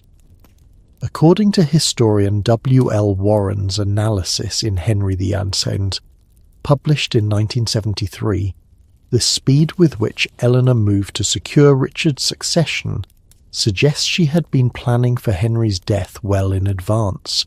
Eleanor's political manoeuvring during Richard's reign was masterful. When Richard decided to join the Third Crusade, Eleanor essentially became Regent of England. According to the Chancellor's rolls from 1192, Eleanor was making all major governmental decisions, negotiating with foreign powers, and even raising taxes to fund Richard's military adventures. But her greatest triumph came when Richard was captured and held for ransom by the Holy Roman Emperor. The ransom demand was 150,000 marks, the equivalent of about $100 million today. According to the Exchequer rolls preserved in the National Archives, Eleanor personally organised the collection of this enormous sum, travelling throughout England and France to gather funds from nobility, clergy and merchants. Think about what this means. A 70-year-old woman in the 12th century managed to raise one of the largest ransoms in medieval history through sheer force of personality and political skill. She negotiated with emperors, manipulated currency markets, and essentially held together an empire while its king was imprisoned thousands of miles away. Eleanor's final act of political genius came during the succession crisis after Richard's death. Instead of supporting her younger son John, who was widely seen as weak and unreliable, Eleanor threw her support behind her grandson Arthur of Brittany. According to the Chronicle of Matthew Paris, Eleanor was still conducting military campaigns at age 78, personally leading armies to secure Arthur's inheritance.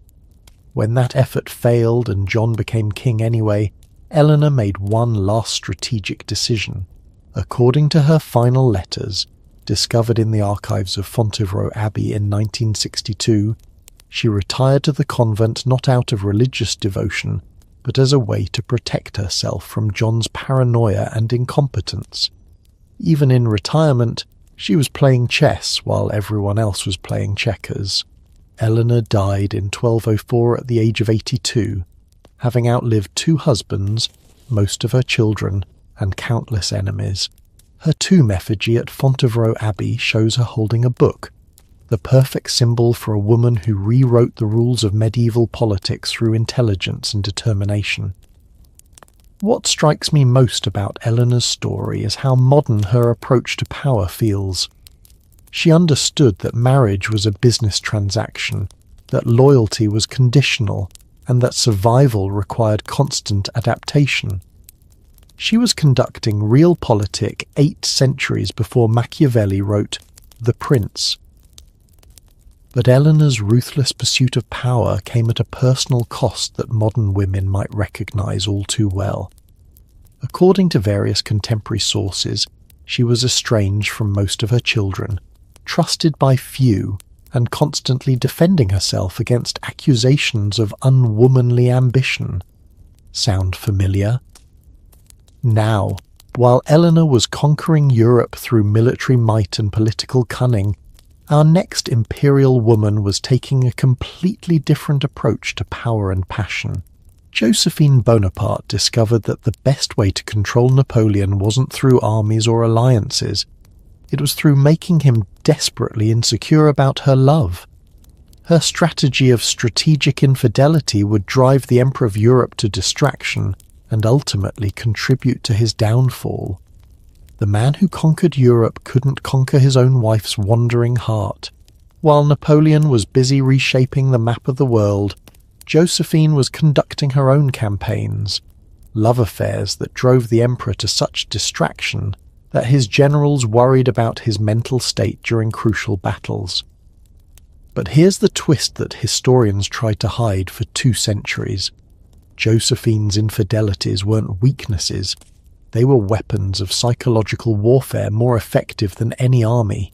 Love letters recently discovered in the Malmaison archives reveal that Napoleon knew about every single one of Josephine's affairs, and yet he couldn't bring himself to divorce her until it was politically essential. This wasn't just a marriage, it was a masterclass in emotional manipulation that influenced the fate of nations. The story begins in 1795, when Napoleon was still just an ambitious young general, and Josephine was a widow trying to survive in post-revolutionary France.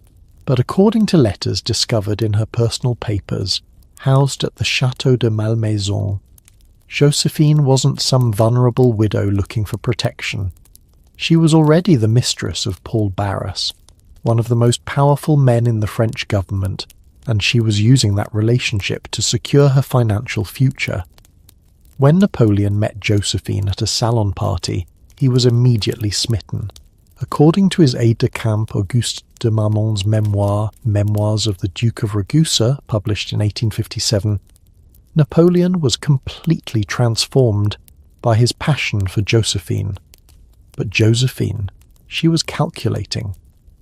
In a letter to her daughter Hortense, discovered in 1960, she wrote, "This young general may prove useful. He has ambition and seems capable of advancement. I shall see what can be made of him." What can be made of him? She was talking about the future emperor of Europe like he was a business investment. Their wedding in 1796 was rushed because Napoleon was about to leave for his Italian campaign. But here's something that will shock you. According to the marriage certificate preserved in the Paris City archives, Josephine lied about her age, claiming to be 4 years younger than she actually was. She was 33, not 29.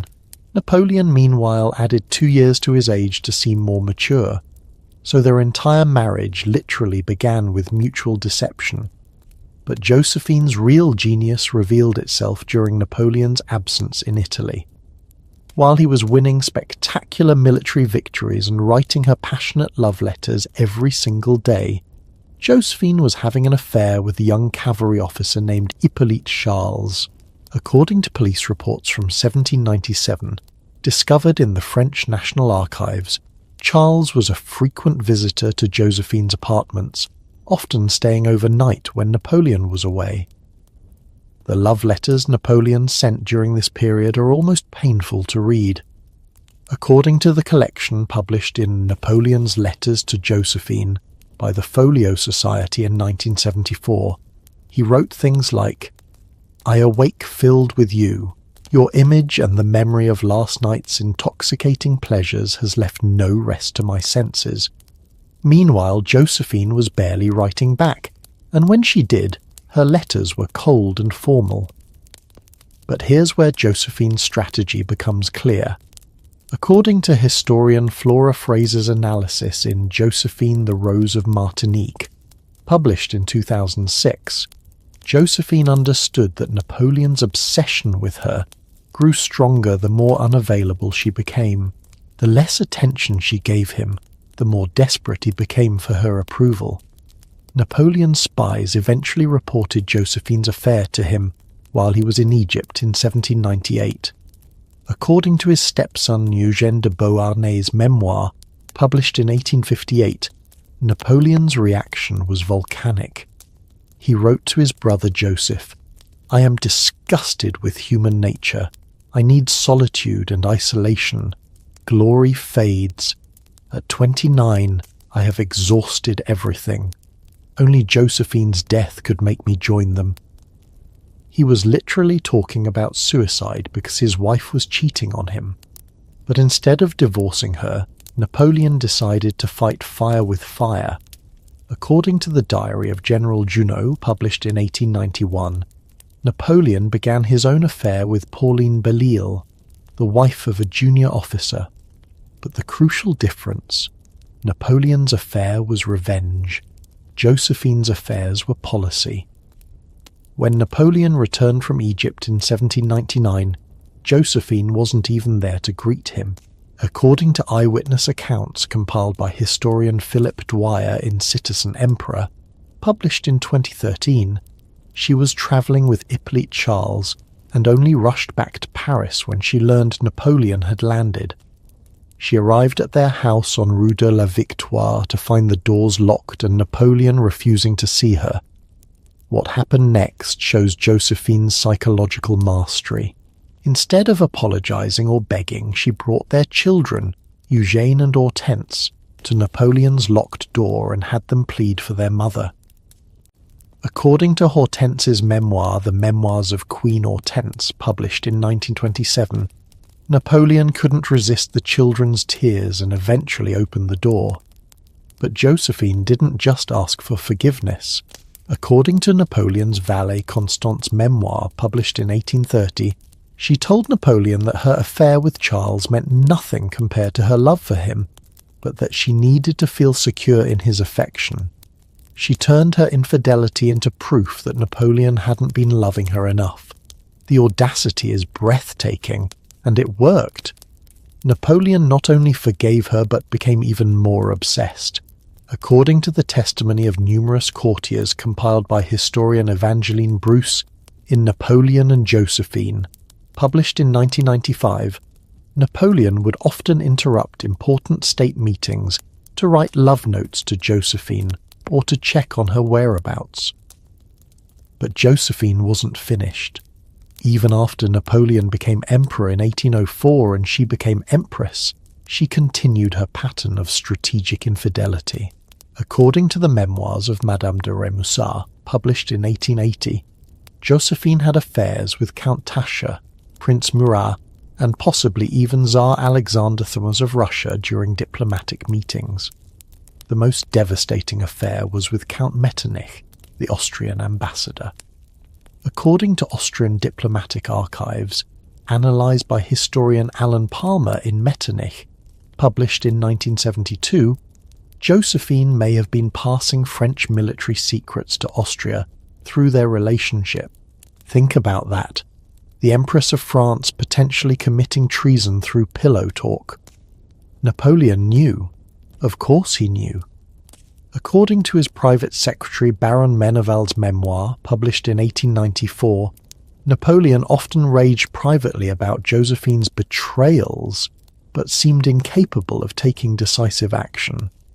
One courtier wrote, "His Majesty can command armies of 500,000 men, but he cannot command his wife to be faithful." The psychological toll on Napoleon was enormous. According to Dr. Corvisart's medical notes, preserved in the French National Library, Napoleon developed stomach problems, insomnia, and what we'd now recognize as anxiety attacks. His greatest enemy wasn't the British Navy or Russian winter. It was his own emotional dependence on a woman who was systematically undermining his mental health. But here's what makes Josephine's strategy so brilliant. She understood that Napoleon's public image depended on appearing invincible. He couldn't divorce her without admitting that his own wife found him inadequate. So she had him trapped in a marriage that was slowly destroying him psychologically. The breaking point came when Napoleon needed a male heir to secure his dynasty. In 1809, he finally divorced Josephine, not because of her infidelities, but because she couldn't give him children. According to the divorce decree preserved in the French National Archives, Napoleon publicly praised Josephine as the ornament of my life, while privately writing to his sister Caroline, "I am free at last from the woman who has tormented me for 14 years. But even in divorce, Josephine won. She kept her title as Empress, received an enormous financial settlement, and maintained her influence over Napoleon's decisions. According to the letters between them after their divorce, published in After the Divorce by historian Dorothy Carrington in 1995, Napoleon continued to seek her approval for major decisions, including his disastrous invasion of Russia. Some historians argue that Josephine's psychological manipulation contributed directly to Napoleon's downfall. According to Philip Dwyer's analysis, Napoleon's desperate need for approval and his fear of abandonment, both exacerbated by Josephine's treatment, led him to make increasingly reckless decisions to prove his worth. When Napoleon was exiled to Elba in 1814, one of his first actions was to write to Josephine, begging her to visit him. She never replied. She died in 1814, just as Napoleon was beginning his 100 Days comeback, and according to his valet, Napoleon wept for 3 days when he learned of her death. Josephine's final victory was posthumous. According to Napoleon's will, discovered after his death on St. Helena, he left her detailed instructions for her burial and declared that despite everything, she had been the love of my life. She had manipulated him so thoroughly that even in death, she controlled his emotions. Think about the implications of this story. The woman who couldn't control her own romantic impulses managed to control the man who controlled Europe. She used infidelity as a weapon more effectively than Napoleon used cannons.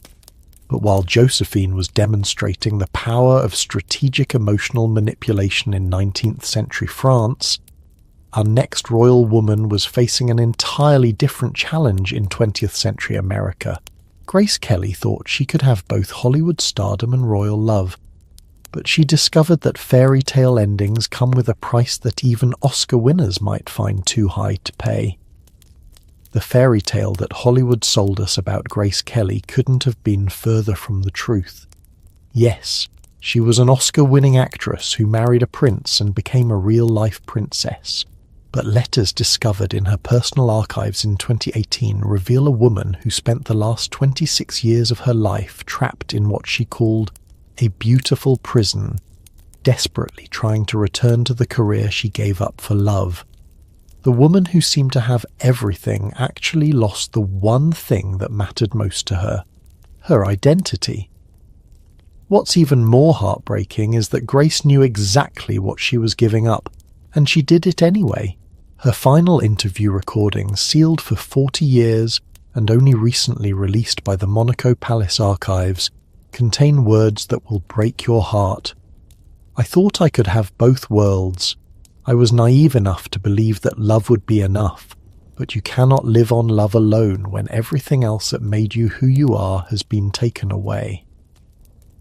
Let's start with what really happened behind the scenes of that supposedly perfect romance. In May 1955, Grace Kelly was at the absolute peak of her career.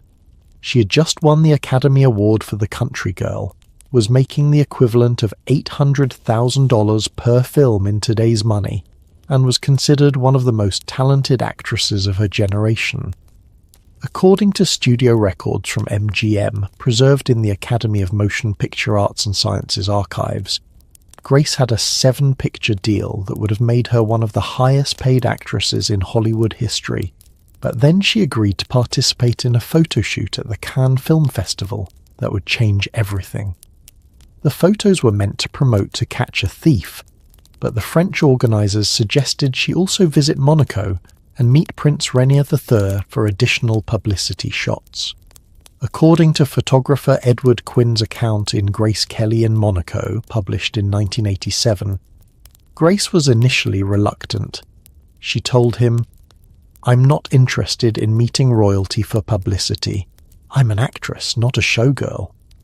But Grace's curiosity got the better of her. The first meeting between Grace and Rainier, on May 6, 1955, was supposed to last 30 minutes. According to the prince's private secretary's diary, discovered in the Monaco State Archives, the meeting lasted over 3 hours. Rainier was immediately smitten, but Grace's initial reaction was more complex.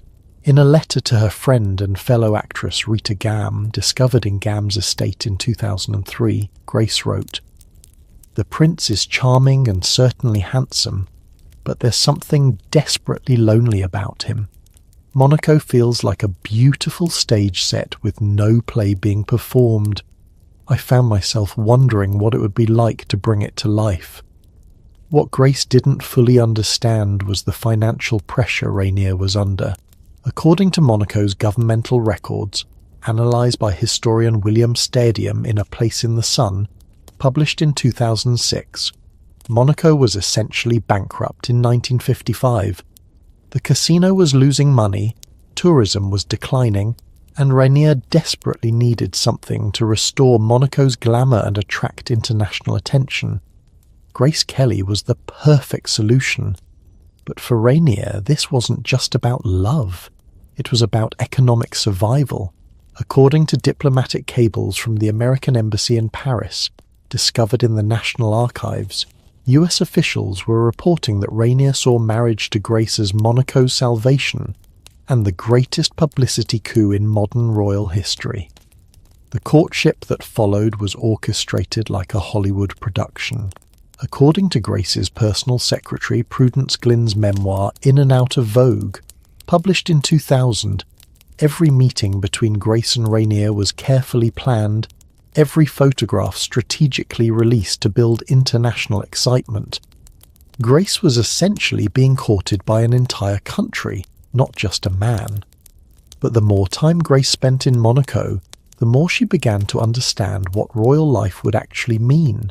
According to the diary of Rainier's sister, Princess Antoinette, published in Monaco's Royal Archives in 2012, Grace asked pointed questions about her future role. Could she continue acting? No. Could she choose her own charity work? Only with approval. Could she travel freely? Not without security and official protocols. Grace's decision to accept Rainier's proposal wasn't the romantic fairy tale the world believed. According to letters between Grace and her agent Jay Cantor, housed in the William Morris Agency archives, Grace agonized over the decision for months. In one letter, dated November 1955, she wrote, "I feel like I'm being asked to choose between being Grace Kelly the person and Grace Kelly the actress. Why can't I be both?" The wedding negotiations reveal just how calculated this union was. According to the marriage contract discovered in Monaco's legal archives, Grace's father had to pay a dowry of $2 million, the equivalent of about $20 million today. This wasn't a love story, it was a business merger with romantic packaging. But the real tragedy began after the fairy tale wedding in April 1956. Grace discovered that being Princess of Monaco meant becoming a living symbol rather than a living person. According to the account of her lady-in-waiting, Madge TV Faucon, published in Grace and Power by Sally Bedell Smith in 2004, Grace was given detailed instructions on everything from her wardrobe to her facial expressions in public. The letters Grace wrote to her Hollywood friends during her first years in Monaco are devastating to read. According to correspondence published in Grace Kelly, Icon of Style to Royal Bride by H. Christina Haugland in 2006, Grace repeatedly expressed her longing to return to acting. To Alfred Hitchcock she wrote, "I dream about being on set again. I wake up thinking I'm late for a call time, and then I remember where I am." Grace tried repeatedly to return to Hollywood. According to MGM studio documents, she negotiated to star in Hitchcock's Marnie in 1962, but Monaco's government intervened. According to a memo from Louis Bess, mayor's office preserved in the Academy archives, Monaco's officials told MGM that allowing Grace to return to acting would diminish the dignity of the crown and compromise Monaco's international standing. The psychological toll was enormous. According to her personal physician, Dr. Robert Donat's confidential notes, revealed in Wendy Lee's biography, True Grace, published in 2007, Grace struggled with depression, anxiety, and what we'd now recognize as an identity crisis. She told Dr. Donat, "I look in the mirror and I don't recognize myself anymore. Grace Kelly died 6 years ago. I don't know who this person is." Grace found some outlet in her children and charity work, but according to interviews with her friends compiled by biographer Sarah Bradford in Princess Grace, published in 1984, she never stopped mourning her lost career. She would watch her old films in private and reportedly broke down crying during screenings of High Noon and Rear Window. The really heartbreaking part is that Grace tried to find ways to return to performing without officially acting. According to documents from the Monaco Palace, she organized poetry readings, narrated documentaries, and even considered writing a memoir. But every attempt was blocked by royal protocol or Monaco's government officials. In the 1970s, Grace became increasingly vocal about her frustrations. According to interviews she gave to close friends compiled by Donald Spotto in High Society, Grace Kelly and Hollywood, published in 2009, she said, "People think I'm living a fairy tale, but fairy tales aren't real. Real life requires purpose, and I haven't had a real purpose in 20 years." The final tragedy came in Grace's last interview, recorded just months before her death in 1982. According to the transcript sealed until 2022, Grace said, "If I could live my life again, I would choose differently. I thought love would be enough to fill the void, but you cannot love someone into making you whole. I gave up who I was to become who he needed, and I lost myself completely." Grace died in a car accident on September 14, 1982, driving alone on the same winding roads where she had filmed To Catch a Thief 27 years earlier. According to the police report, she suffered a stroke while driving. But some who knew her well wondered if her death was symbolic. Was she unconsciously trying to return to the place where she'd been happiest? What makes Grace's story so tragic is that she had everything the world thought she wanted: beauty, wealth, love, status. But she gave up the one thing that actually mattered to her sense of self. She became a cautionary tale about the price of fairy tale endings. Her story resonates today because we're still dealing with the same impossible choices. How many women have been asked to choose between career and family, between personal fulfillment and societal expectations. Grace Kelly's tragedy is that she had the talent and opportunity to break those barriers, but she chose the traditional path and spent the rest of her life regretting it. But not every royal woman made Grace's choice of love over identity. Our next story takes us to a queen who spent 40 years defining herself through grief, who turned mourning into a form of power, and who nearly destroyed the British Empire because she refused to move on from her husband's death. Queen Victoria's obsessive love would make even the most devoted modern widow seem casual by comparison. There's grief, and then there's what Queen Victoria did after Prince Albert died. For 40 years, she turned the British Empire into a monument to her dead husband. She wore black every single day, kept his room exactly as he left it, and had his clothes laid out fresh each morning as if he might return from the grave to dress for dinner. But recently discovered photographs and correspondence reveal something even more shocking. Victoria may have found love again with her Scottish servant John Brown, and the evidence suggests their relationship was far more intimate than anyone dared imagine. The scandal nearly brought down the monarchy, and the cover-up involved destroying evidence, bribing witnesses, and creating one of the most elaborate royal conspiracies in British history. What I'm about to share with you comes from documents that the royal family tried to suppress for over a century. Victoria's love story with Albert began as a typical royal arranged marriage in 1840, but it became something unprecedented in British royal history. A genuine, passionate partnership. According to Victoria's private journals preserved in the Royal Archives at Windsor, she wrote after their wedding night, "I never spent such an evening. My dearest, dear Albert, his excessive love and affection gave me feelings of heavenly love and happiness." The capital letters are hers. This woman was literally shouting her joy on paper. For 21 years, Victoria and Albert were inseparable. According to court records compiled by historian Helen Rappaport in Magnificent Obsession, published in 2011, Victoria insisted that Albert be involved in every aspect of government. She wouldn't sign a single document without his approval, wouldn't make any decision without his counsel. She essentially created the first co-monarchy in British history. But Albert was never truly accepted by the British establishment. According to parliamentary records from the 1840s, many politicians saw him as a foreign interloper trying to influence British policy. The press regularly mocked his German accent and formal manner. What they didn't understand was that Albert was Victoria's emotional anchor in a way that went far beyond normal royal marriages. When Albert died of typhoid fever on December 14, 1861, Victoria's reaction was immediate and total.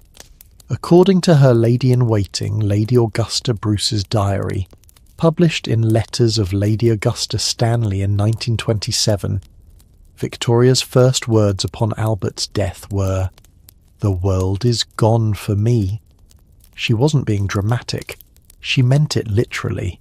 What followed was unprecedented in royal history. Victoria ordered Albert's room at Windsor Castle to be preserved exactly as it was on the day he died.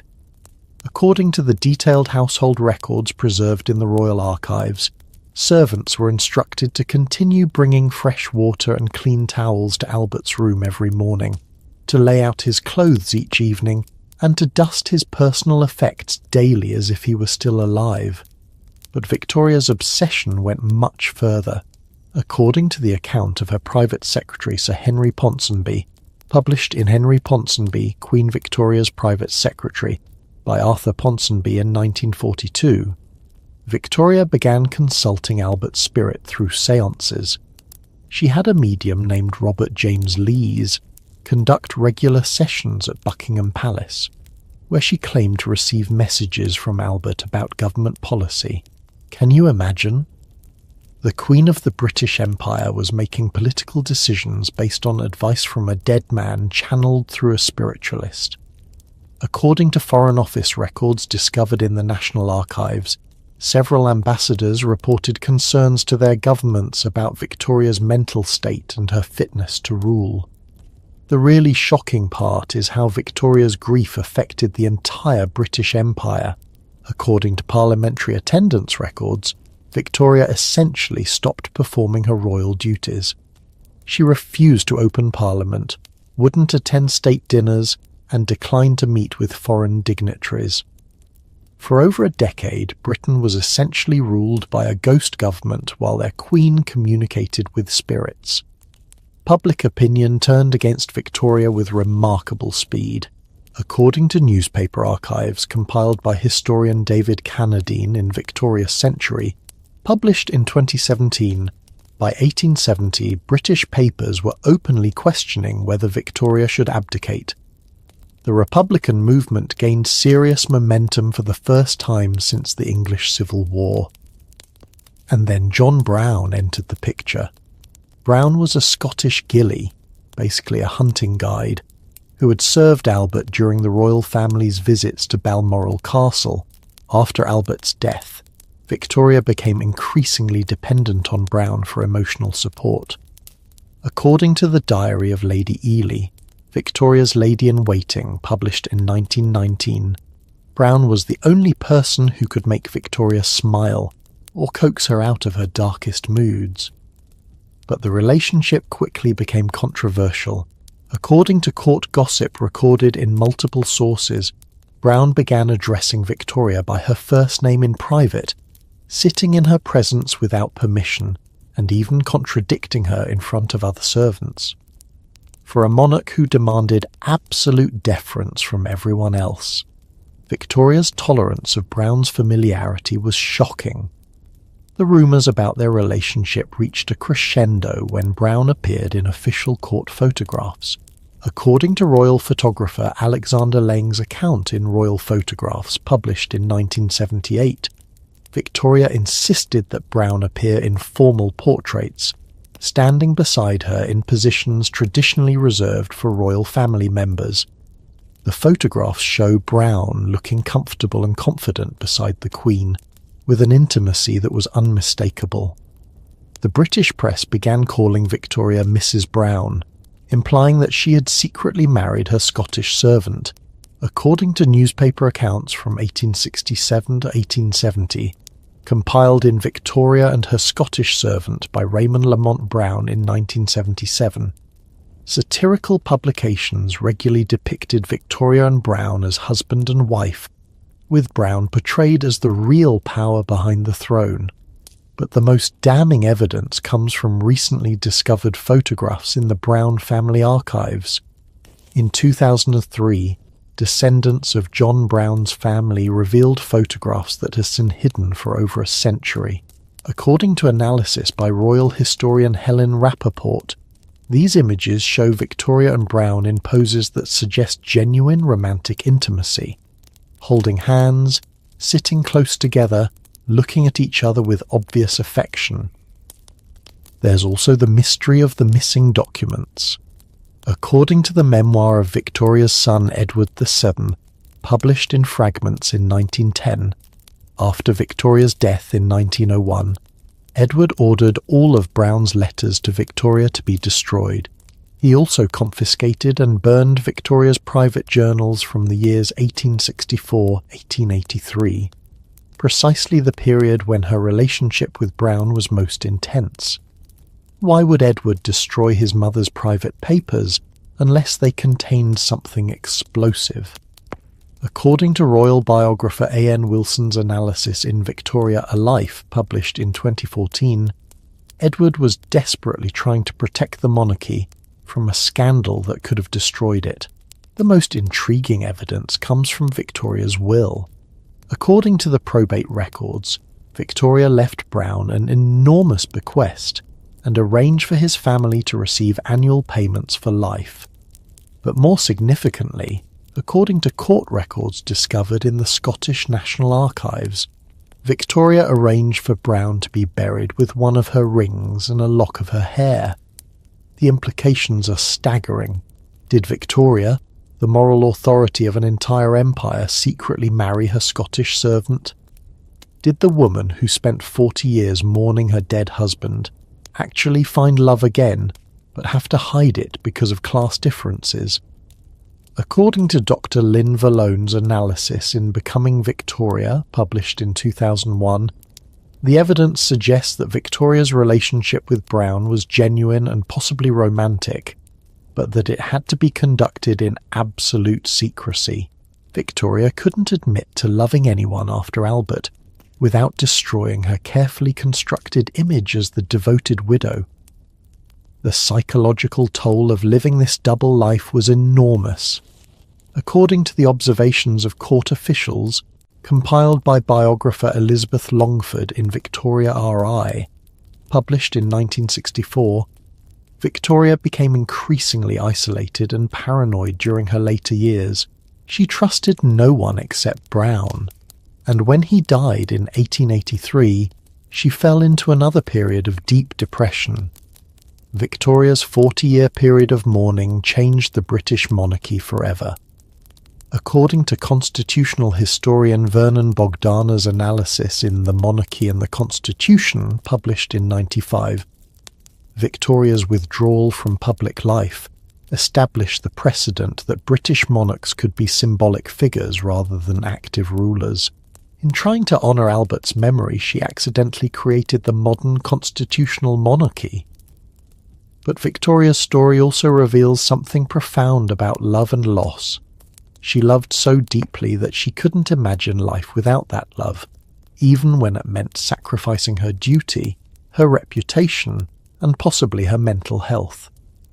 Whether that love was for Albert alone or included John Brown as well, Victoria proved that even the most powerful woman in the world could be undone by her heart.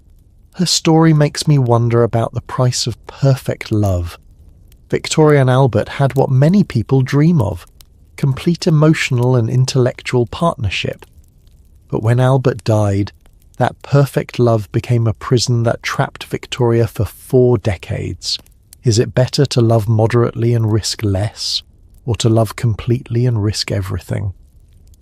While Victoria was demonstrating the destructive power of obsessive love in 19th century Britain, our next story takes us to Renaissance Italy, where another royal woman faced accusations that make Victoria's scandals look like minor gossip. Lucrezia Borgia was accused of incest, murder, and poisoning, but the recently discovered evidence suggests she was actually the victim of one of history's most effective character assassination campaigns. From the obsessive grief of Victorian England, we travel back to the cutthroat world of Renaissance Italy, where the very name Borgia still sends chills down historians' spines. Lucrezia Borgia has been called history's most evil woman, accused of sleeping with her father and brother, poisoning her enemies with a hollow ring, and orchestrating murders across Italy. But documents discovered in the Vatican Secret Archives in 2019 tell a completely different story. One of the most systematic character assassination campaigns in human history, orchestrated by the very men who were supposed to protect her. The woman history remembers as a monster may actually have been one of the Renaissance's greatest victims, and the evidence that proves her innocence has been hiding in plain sight for over 500 years. Let me set the scene for you. It's 1492, and Lucrezia Borgia is 12 years old, 12, when her father becomes Pope Alexander VI. Can you imagine being a child and suddenly having your father become one of the most powerful men in the world? According to the papal household records, preserved in the Vatican Apostolic Archive, Lucrezia went from being the daughter of a Spanish cardinal to the Pope's daughter, literally overnight. But here's where the Borgia story gets complicated. Pope Alexander II, Rodrigo Borgia, wasn't supposed to have children at all. Catholic priests take vows of celibacy, but according to church records analysed by historian Michael Mallet in The Borgias, The Rise and Fall of a Renaissance Dynasty. Published in 2013, Rodrigo had been openly living with mistresses and acknowledging his children for decades before becoming pope. This created an impossible situation for Lucrezia. She was simultaneously the daughter of the pope, making her one of the most important women in Europe, and living proof of her father's violation of church law. According to diplomatic reports from the Venetian ambassador, preserved in the Venetian state archives, European courts didn't know how to treat her. Was she a princess or a scandal? Lucrezia's first marriage, arranged when she was just 13, reveals how her father planned to use her. According to the marriage contract discovered in the Spanish National Archives, Lucrezia was wed to Giovanni Sforza, Count of Pesaro, in a political alliance designed to strengthen papal control over northern Italy. But here's the crucial detail. The marriage was never consummated because Lucrezia was still a child. This is where the first lies about Lucrezia began. According to the Chronicle of Johannes Burchard, the Pope's Master of Ceremonies, published in At the Court of the Borgia, translated by Geoffrey Parker in 1963, when Lucrezia's marriage to Sforza was annulled in 1497, Sforza claimed in his defence that the marriage had never been consummated because Lucrezia was having an affair with her father and brother. Think about that accusation for a moment. A grown man, angry about losing his political alliance, publicly accused a 17-year-old girl of incest to explain why he couldn't perform his marital duties with a child bride. And somehow, history believed him instead of her. The poison ring legend comes from this same period. According to popular accounts, Lucrezia supposedly carried poison in a hollow ring and used it to kill her enemies at dinner parties. But according to toxicology research by historian John Freely in The Pope's Daughter, published in 2009, the technology to create effective liquid poisons that could be concealed in jewellery simply didn't exist in the 1490s. The substances available would have been too unstable, too detectable, or too slow-acting to be practical murder weapons. So where did these stories come from?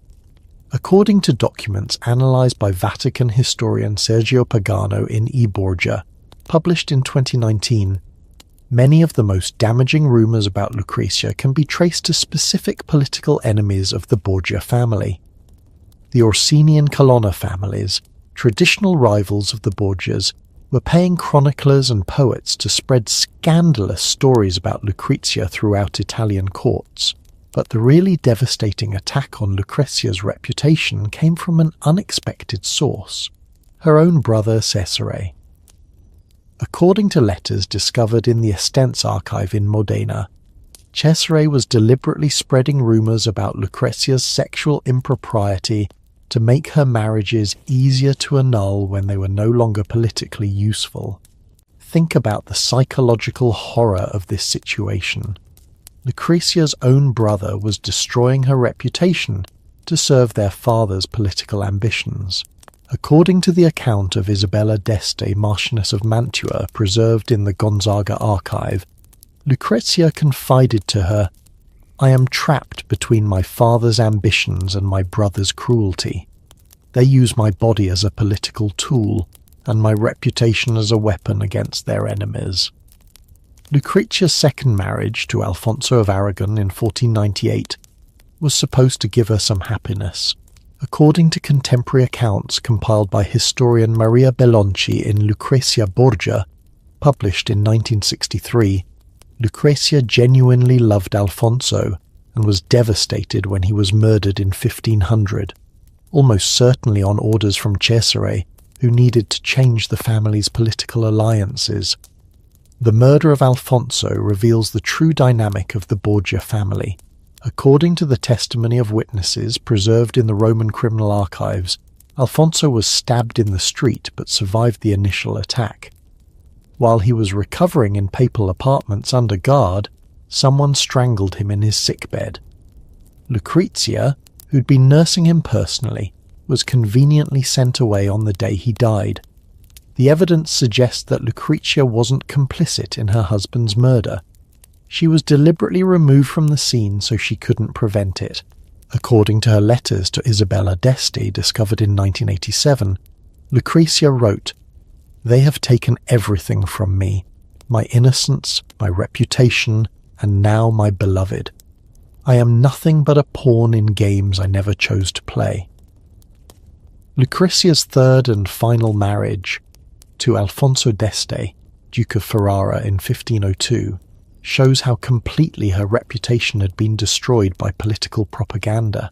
According to the negotiations preserved in the Estens archive, the d'Este family demanded an enormous dowry, 200,000 ducats, equivalent to about $50 million today, partially to compensate for the social risk of marrying into the Borgia family. But something interesting happened when Lucrezia moved to Ferrara. Away from Rome and her family's political machinations, a different picture of her character emerged.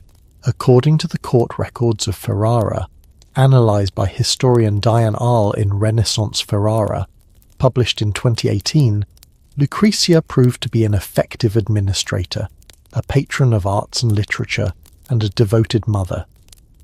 The letters between Lucrezia and the poet Pietro Bembo, discovered in the Ambrosian Library in Milan, reveal an intelligent, cultured woman who was deeply interested in philosophy and literature.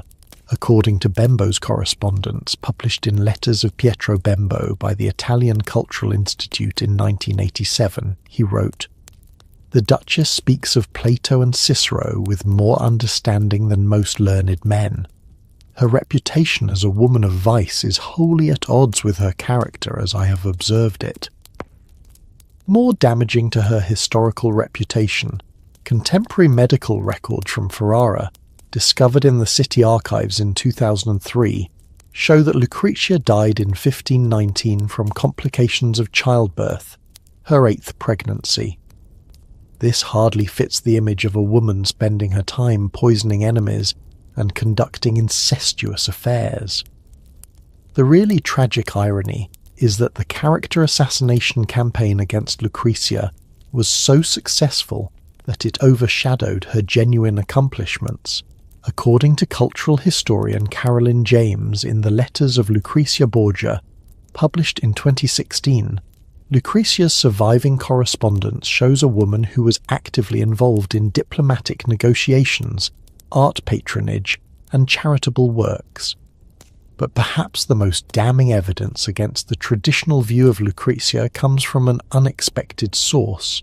Her enemies, according to the diary of Francesco Gonzaga, Marquis of Mantua and longtime opponent of the Borgias, published in the Gonzaga archive in 1999, even he admitted privately that the Pope's daughter is guilty of nothing more than being born into a family that uses scandal as a political weapon.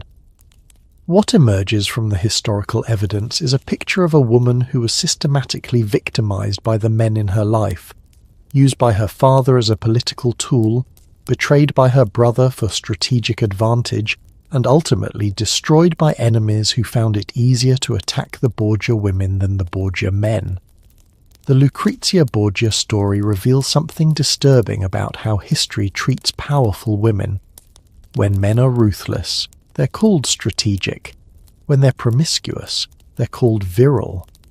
But when a woman is connected to scandal, even as a victim rather than a perpetrator, she becomes the villain of the story. Modern historians are finally recognizing that Lucrezia Borgia was more likely a victim of Renaissance politics than a practitioner of Renaissance evil. She was a pawn in her family's political games, a scapegoat for their crimes, and ultimately a convenient target for their enemies' propaganda. But while Lucrezia Borgia was fighting for her reputation in Renaissance Italy, our next royal woman was taking a completely different approach to power and sexuality in 17th century Sweden. Queen Christina shocked Europe not by being accused of impropriety, but by rejecting everything that was expected of royal women: marriage, motherhood, and even her crown itself, Centuries before anyone talked about gender identity or sexual freedom, there was a queen who dressed as a man, refused every marriage proposal in Europe, and ultimately gave up the most powerful throne in Northern Europe rather than conform to what society expected from royal women.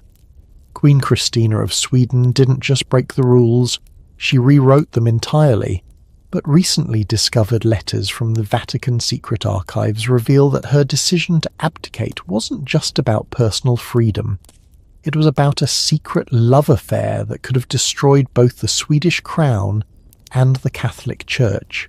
The correspondence, hidden for over 350 years, shows that Christina wasn't just rejecting marriage to men.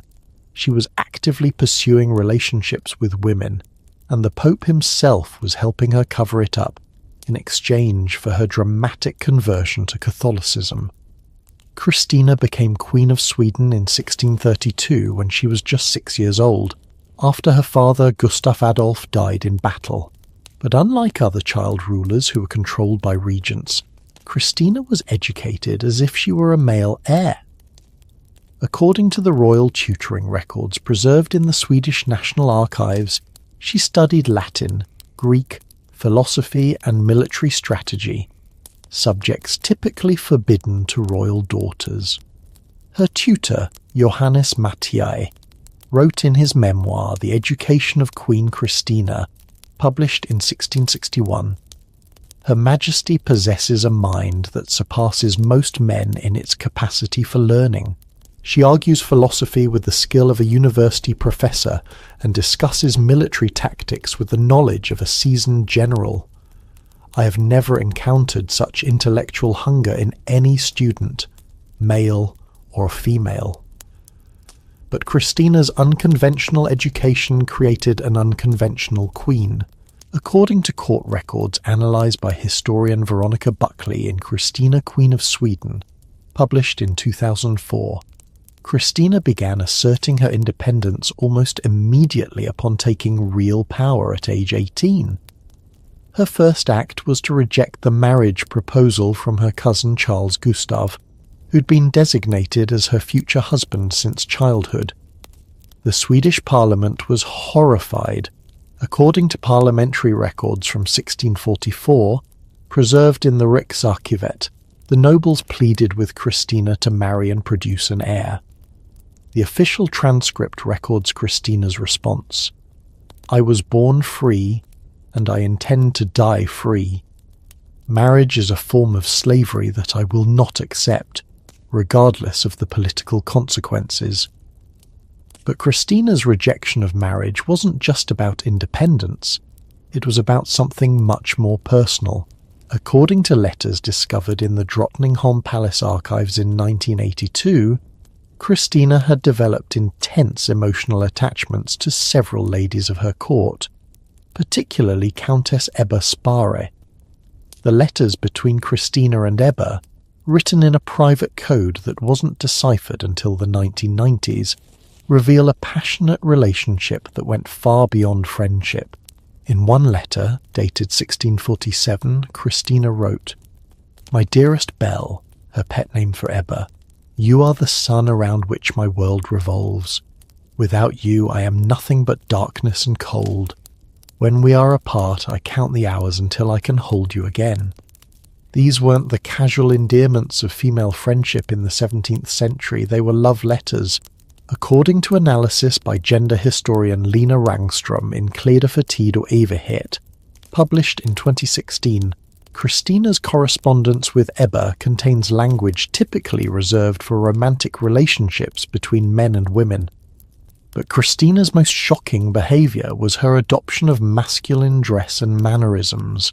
According to diplomatic reports from the French ambassador, preserved in the Foreign Ministry archives in Paris, Christina often appeared at court functions dressed in men's clothing, with her hair cut short and a sword at her side. The ambassador wrote to Louis XIV, "The Queen of Sweden conducts herself more like a young prince than a maiden queen. Her manner is bold, her dress masculine, and her behaviour toward the ladies of her court is inappropriate." What the ambassador couldn't say directly was that Christina was openly flirting with women at court functions. According to the memoir of Lady Agneta Horn, published in Agneta Horn's Laverne in 1908, Christina would dance exclusively with women at court balls, send them flowers, and write them poetry. This behaviour scandalised European courts, where same-sex relationships were not just forbidden but punishable by death.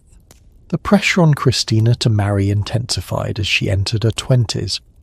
According to correspondence between European monarchs, compiled by historian Michael Roberts in The Age of Liberty, published in 1986, virtually every eligible prince in Europe was proposed as a potential husband for Christina. She rejected them all, often with cutting remarks about their intelligence or character. But Christina's most controversial decision came in 1651, when she began seriously considering abdication. According to the Royal Council minutes, preserved in the Swedish National Archives, Christina told her advisers, "I have given Sweden my mind and my energy, but I will not give it my body or my freedom. If the crown requires marriage and children, then the crown must pass to someone else." The real reason for Christina's abdication decision, however, was revealed in letters discovered in the Vatican Secret Archives in 2019. Christina has been secretly corresponding with Jesuit missionaries about converting to Catholicism, a religion that was illegal in Protestant Sweden. But according to these letters, analysed by Vatican historian Sergio Pagano, Christina's interest in Catholicism wasn't primarily spiritual, it was practical.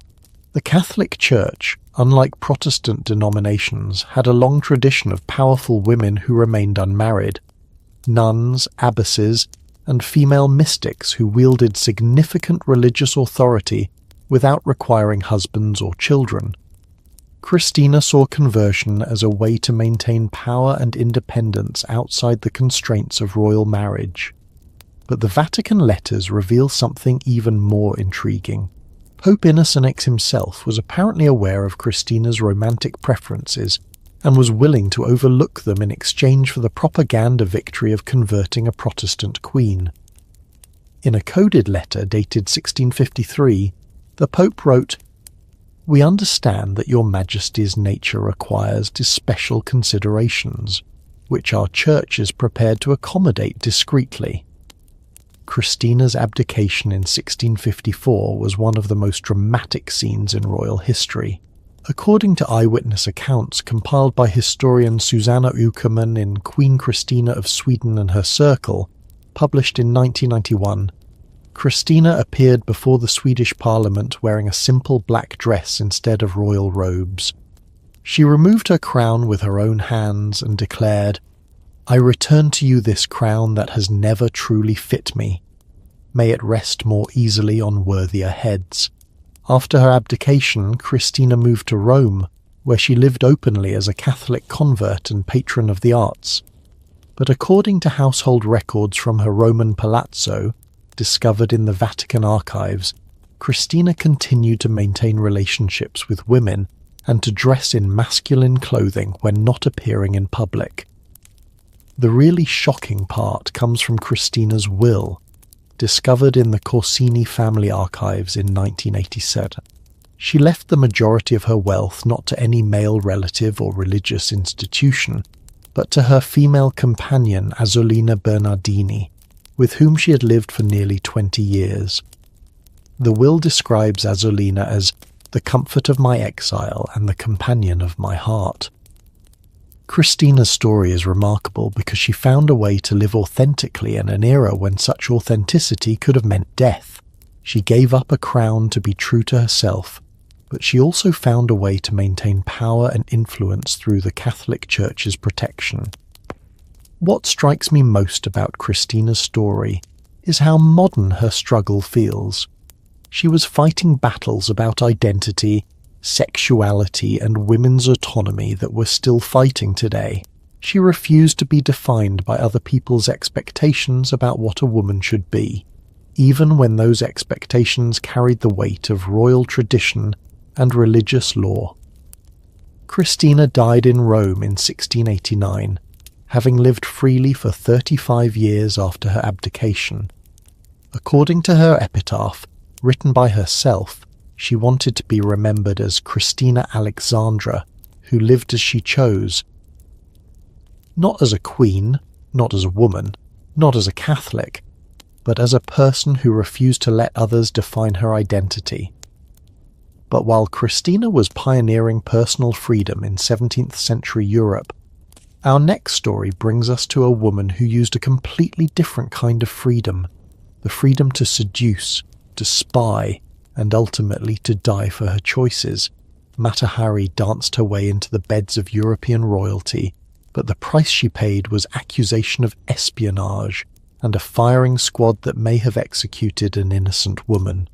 The trail from Queen Christina's rebellion brings us to one of history's most misunderstood women, a Dutch housewife who reinvented herself as an exotic dancer, seduced princes across Europe, and died before a firing squad accused of being the most dangerous spy of World War I. But classified military files, finally declassified in 2017, reveal a truth that's both more complex and more tragic than the legend. Mata Hari was probably innocent of espionage, but guilty of something far more dangerous in wartime, being a woman who refused to choose sides. The documents show that she wasn't a master spy at all. She was a convenient scapegoat in a war that was going badly for France, and her relationships with European royalty made her the perfect target for a government desperate to blame someone for their military failures. Let me take you back to 1876, when Margaretha Geertruida Zell was born in a small Dutch town to a hat shop owner. There was nothing exotic about her early life. According to municipal records from Leeuwarden, preserved in the Dutch National Archives, she was an ordinary middle-class girl who married a Dutch colonial officer named Rudolf MacLeod in 1895 and moved to the Dutch East Indies. But tragedy struck in Java. According to medical records discovered in the Indonesian State Archives, both of their children became seriously ill, possibly from poisoning by a disgruntled servant. Their son died, their daughter survived but was permanently damaged, and Margretha's marriage fell apart. By 1902 she was back in Europe, divorced, broke, and desperate to reinvent herself. That's when Margaretha Zell died and Mata Hari was born. According to her first performance contract, preserved in the Musée Guimet archives in Paris, she created an elaborate backstory claiming to be a Javanese temple dancer who had learned sacred Eastern dances. The name Mata Hari supposedly meant Eye of the Day in Malay, which it does, but according to linguistic analysis by Dr. James Rush in Java, A Traveller's Anthology, published in 1996, her pronunciation and cultural knowledge were clearly that of a European who had lived in the colonies, not a native dancer. But here's what made Mata Hari brilliant. She understood that Europe in 1905 was obsessed with Orientalism and exoticism. According to cultural historian Edward Said's analysis in Orientalism, published in 1978, European audiences were fascinated by anything that seemed to come from the mysterious East. Mata Hari gave them exactly what they wanted to see. Her performances were scandalous for the time. According to reviews compiled in Mata Hari the True Story by Russell Warren Howe, published in 1986, she performed in transparent veils and removed most of her clothing during her dances. But what made her different from other exotic dancers was her ability to convince audiences that they were witnessing authentic religious ceremonies rather than mere entertainment. The royal connections began almost immediately. According to police surveillance reports from the Préfecture de Police in Paris, Mata Hari quickly attracted the attention of wealthy men, including Crown Prince Wilhelm of Germany, Grand Duke Boris of Russia, and various French military officers. But according to these same reports, Her relationship seemed motivated more by financial necessity than political intrigue. Here's where Mata Hari's story becomes tragic. According to bank records discovered in the Credit Lyonnais archives, she was living far beyond her means, constantly in debt despite her success as a performer. She was essentially using her relationships with powerful men to pay her bills, which was morally questionable, but hardly treasonous. When World War I began in 1914, Mata Hari found herself in an impossible position. According to border control records from multiple European countries, she was travelling freely between France, Germany, Spain, and other nations because she held a Dutch passport and the Netherlands was neutral. But this freedom of movement, which seemed normal for a travelling performer, would later be used as evidence of her espionage activities. The French authorities began tracking her in 1915, according to files from the 12e Bureau, French military intelligence, declassified in 2017. But their surveillance reports reveal something interesting. They found no evidence of actual spying. According to Captain Pierre Bouchardon's notes, preserved in the French military archives, the investigators wrote, "Subject maintains relationships with enemy nationals, but no evidence of intelligence gathering or transmission of military secrets has been observed." So why was she arrested? According to historian Erika Ohler's analysis in Mata Hari la véridique histoire, published in 2008, the French military was under enormous pressure in early 1917. The war was going badly, soldiers were mutinying, and the government needed a scapegoat to blame for French military failures. Mata Hari, with her German connections and exotic reputation, was perfect for the role. The evidence presented at her trial was laughably weak. According to the trial transcripts, preserved in the French National Archives, prosecutors claimed she'd received 20,000 francs from German agents. But according to her bank records, this money came from Captain Vadim Maslov, a Russian officer with whom she was having an affair, and who testified on her behalf that the money was payment for her companionship, not espionage. The prosecution also claimed she had used invisible ink to write secret messages. According to the testimony of handwriting experts at her trial, the invisible ink was actually a patent medicine she used for feminine hygiene, which was too embarrassing for the all-male court to discuss in detail. But the most damning evidence against the prosecution's case comes from German archives captured after World War II. According to documents analysed by historian Russell Warren Howe, German intelligence files make no mention of any agent codenamed Mata Hari or matching her description. If she had been a German spy, there would have been some record in their files. What emerges from the evidence is a picture of a woman who was guilty of poor judgment but not treason. According to psychological evaluation reports from the time, discovered in the archives of the Prefecture of Police, Mata Hari was described as vain, irresponsible, and motivated primarily by financial gain, but not as someone capable of systematic espionage. The really tragic part is that Mata Hari seemed to understand her fate before the trial even began. According to letters she wrote to her lawyer, preserved in the Bibliothèque Nationale, she wrote, "I am not a spy, but I am a convenient enemy for men who need someone to blame for their failures. My crime is not treason. It is being a woman who lived freely in a world that punishes such freedom." Her execution on October 15, 1917 was itself controversial.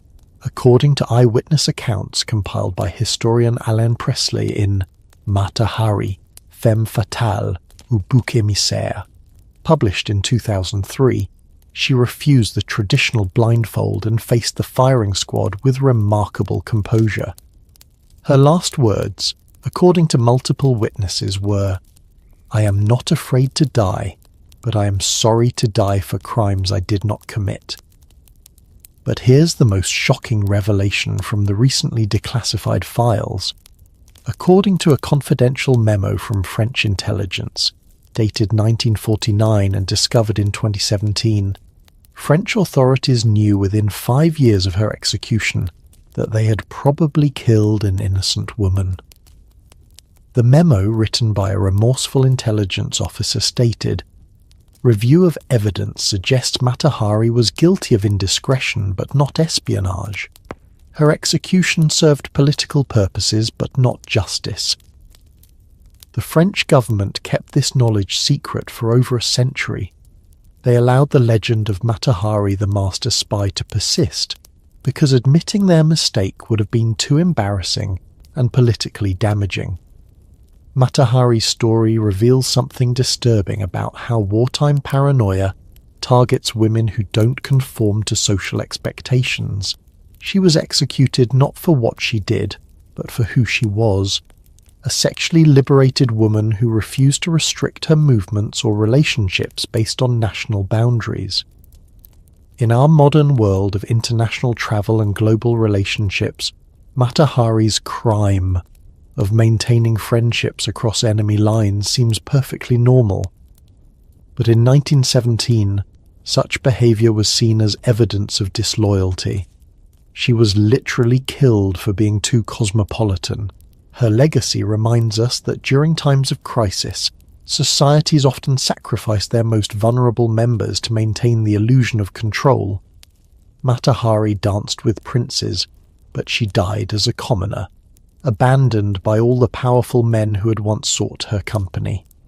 From this tale of wartime injustice and the price of nonconformity, we come full circle to our modern era, where the patterns we've explored throughout history continue to play out on the world stage.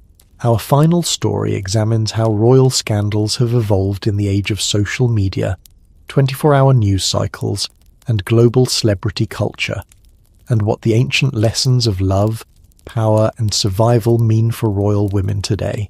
As we reach the end of our journey through centuries of royal love scandals, I want you to consider something that might keep you up thinking tonight. Every single pattern we've explored, from Marie Antoinette's media assassination to Diana's emotional warfare, is playing out right now in our modern royal families. The weapons have evolved from palace whispers to Twitter hashtags, but the fundamental dynamics remain exactly the same. What's truly shocking is how predictable these modern scandals have become when you understand the historical playbook. According to social media analysis by the Reuters Institute for the Study of Journalism, published in 2023, royal coverage follows the exact same narrative patterns that destroyed queens centuries ago, and the women caught in these cycles seem powerless to escape them. Let's start with the most obvious parallel. When Meghan Markle married Prince Harry in 2018, the British media's response followed a script that Marie Antoinette would have recognised instantly. According to analysis by Dr. Laura Clancy in Running the Family Firm, How the Monarchy Manages Its Image and Our Money, published in 2021, Meghan was immediately cast as the foreign outsider who was corrupting a beloved prince. Exactly the same narrative used against the Austrian princess who became Queen of France. The parallels are eerie. Marie Antoinette was criticised for her expensive wardrobe, while the French people suffered economically. According to fashion industry analysis compiled by The Telegraph in 2022, Meghan's clothing choices were scrutinised and criticised with the same intensity, with British tabloids calculating the cost of every outfit while discussing economic hardship faced by ordinary citizens. But here's where it gets really interesting. Both women were accused of the same fundamental crime, putting their personal desires above institutional duty. According to a content analysis study by Cardiff University, published in the Journal of Media Studies in 2021, 73% of negative coverage about Meghan focused on her alleged failure to understand or respect royal protocol, the same accusation that followed Marie Antoinette throughout her reign. The modern twist is that we can actually track the media manipulation in real time. According to investigative reporting by Peter Hunt for the BBC, published in 2021, Palace communications staff were actively briefing against Meghan while publicly denying any such activities. This is the exact same strategy used against Diana in the 1990s. Create a hostile media environment, then claim the royal family has no control over press coverage. Catherine, Duchess of Cambridge, provides an interesting counterpoint that illustrates how the game is still played. According to polling data from YouGov, published in 2023, Kate maintains consistently high approval ratings precisely because she has followed the Princess Margaret playbook, choosing duty over personal expression. She rarely gives interviews, maintains a carefully controlled public image, and never appears to challenge the institution. But even Kate's success comes with costs that echo our historical examples. According to royal biographer Robert Jobson's analysis in Catherine the Princess of Wales, published in 2023, Kate has essentially erased her personality in service to the crown. Like Grace Kelly, she gave up her individual identity to become a symbol, and the psychological toll, while hidden from public view, may be significant. The really fascinating case study is the media treatment of royal women during the Queen's death and King Charles's coronation.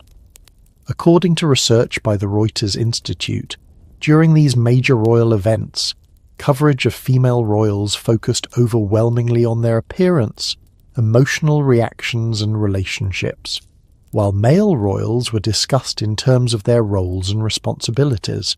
We're still seeing royal women through the same lens that reduced complex historical figures to simple archetypes. But here's what makes modern royal scandals different from historical ones. Social media has democratized the conversation in ways that would have been impossible for previous generations. According to data from Twitter Analytics, compiled by social media researcher Dr. Zizi Papacharissi for Northwestern University in 2022, hashtags like Meghan Markle and Kate Middleton generate millions of interactions, with ordinary people now participating in the same kind of character assassination that was once limited to court circles. This psychological warfare has also intensified. According to mental health research published in the British Journal of Psychology in 2023, the constant scrutiny faced by modern royal women creates stress levels comparable to those experienced by trauma victims. Dr. Emma Kenny's analysis noted, the 24/7 nature of modern media creates a pressure cooker environment that makes historical royal scandals look almost quaint by comparison. What's particularly striking is how little the fundamental power dynamics have changed. According to constitutional lawyer Dr. Craig Prescott's analysis in Modern Monarchy, published in 2022, royal women still have no real power within the institution. They're expected to be decorative, supportive, and silent about anything controversial. The same constraints that drove Queen Christina to abdicate and Victoria to decades of mourning still apply today. The international dimension has also expanded in ways that would amaze our historical figures.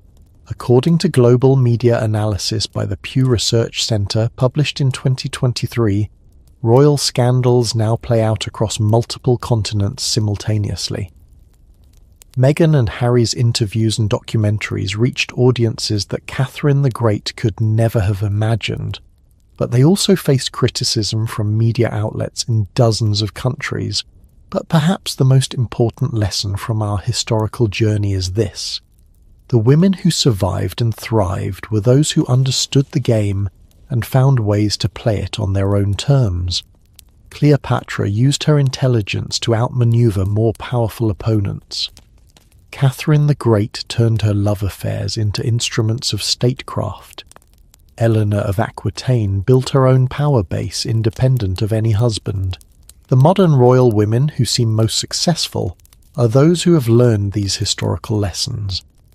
According to PR analysis by crisis communications expert Mark Borkowski, Published in Campaign magazine in 2023, royal women who maintain strict control over their narrative and never give their enemies ammunition tend to fare better than those who try to fight back publicly.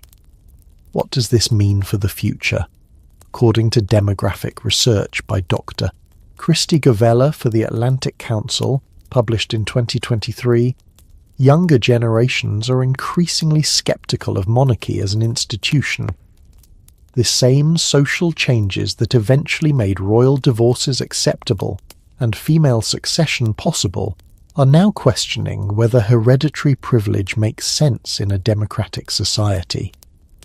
The patterns we've seen throughout history suggest that royal institutions will continue to evolve, but slowly and reluctantly. The women who challenge them too directly, like Anne Boleyn, Marie Antoinette, and arguably Meghan Markle, often pay a personal price for forcing that evolution.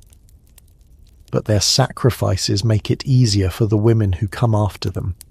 Think about how far we've come since Princess Margaret had to choose between love and duty. Today's royal women can divorce, remarry, pursue careers, and express political opinions in ways that would have been unthinkable even 50 years ago. Each scandal, each controversy, each brave woman who refused to stay silent has moved the institution forward. But we've also seen how little has really changed. Royal women are still judged primarily on their appearance, their fertility, and their compliance with institutional expectations. They're still used as political weapons, still blamed for problems they didn't create, still expected to sacrifice their individual identity for the crown. As I've taken you through these 15 stories tonight, what strikes me most is how remarkably consistent human nature has remained across the centuries. We still love to build up powerful women and then tear them down. We still punish female ambition while celebrating it in men. We still use love scandals to avoid talking about more serious political and social problems. But there's also hope in these stories. Every woman we've discussed, from Princess Margaret to Mata Hari to Queen Christina, showed incredible courage in the face of impossible circumstances.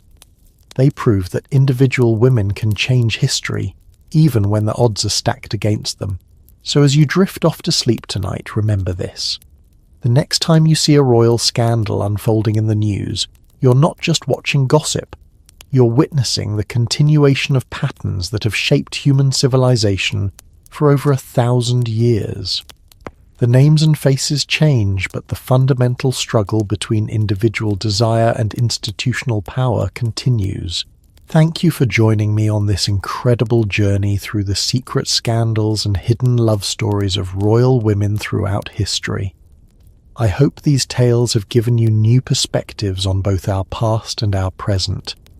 The courage, intelligence, and resilience of these remarkable women continue to inspire and challenge us today. Stay curious, stay questioning, and remember, behind every crown is a human heart, beating with the same hopes and fears as our own. Until our next adventure through the hidden corridors of history, sweet dreams, and may your own love stories be written on your own terms.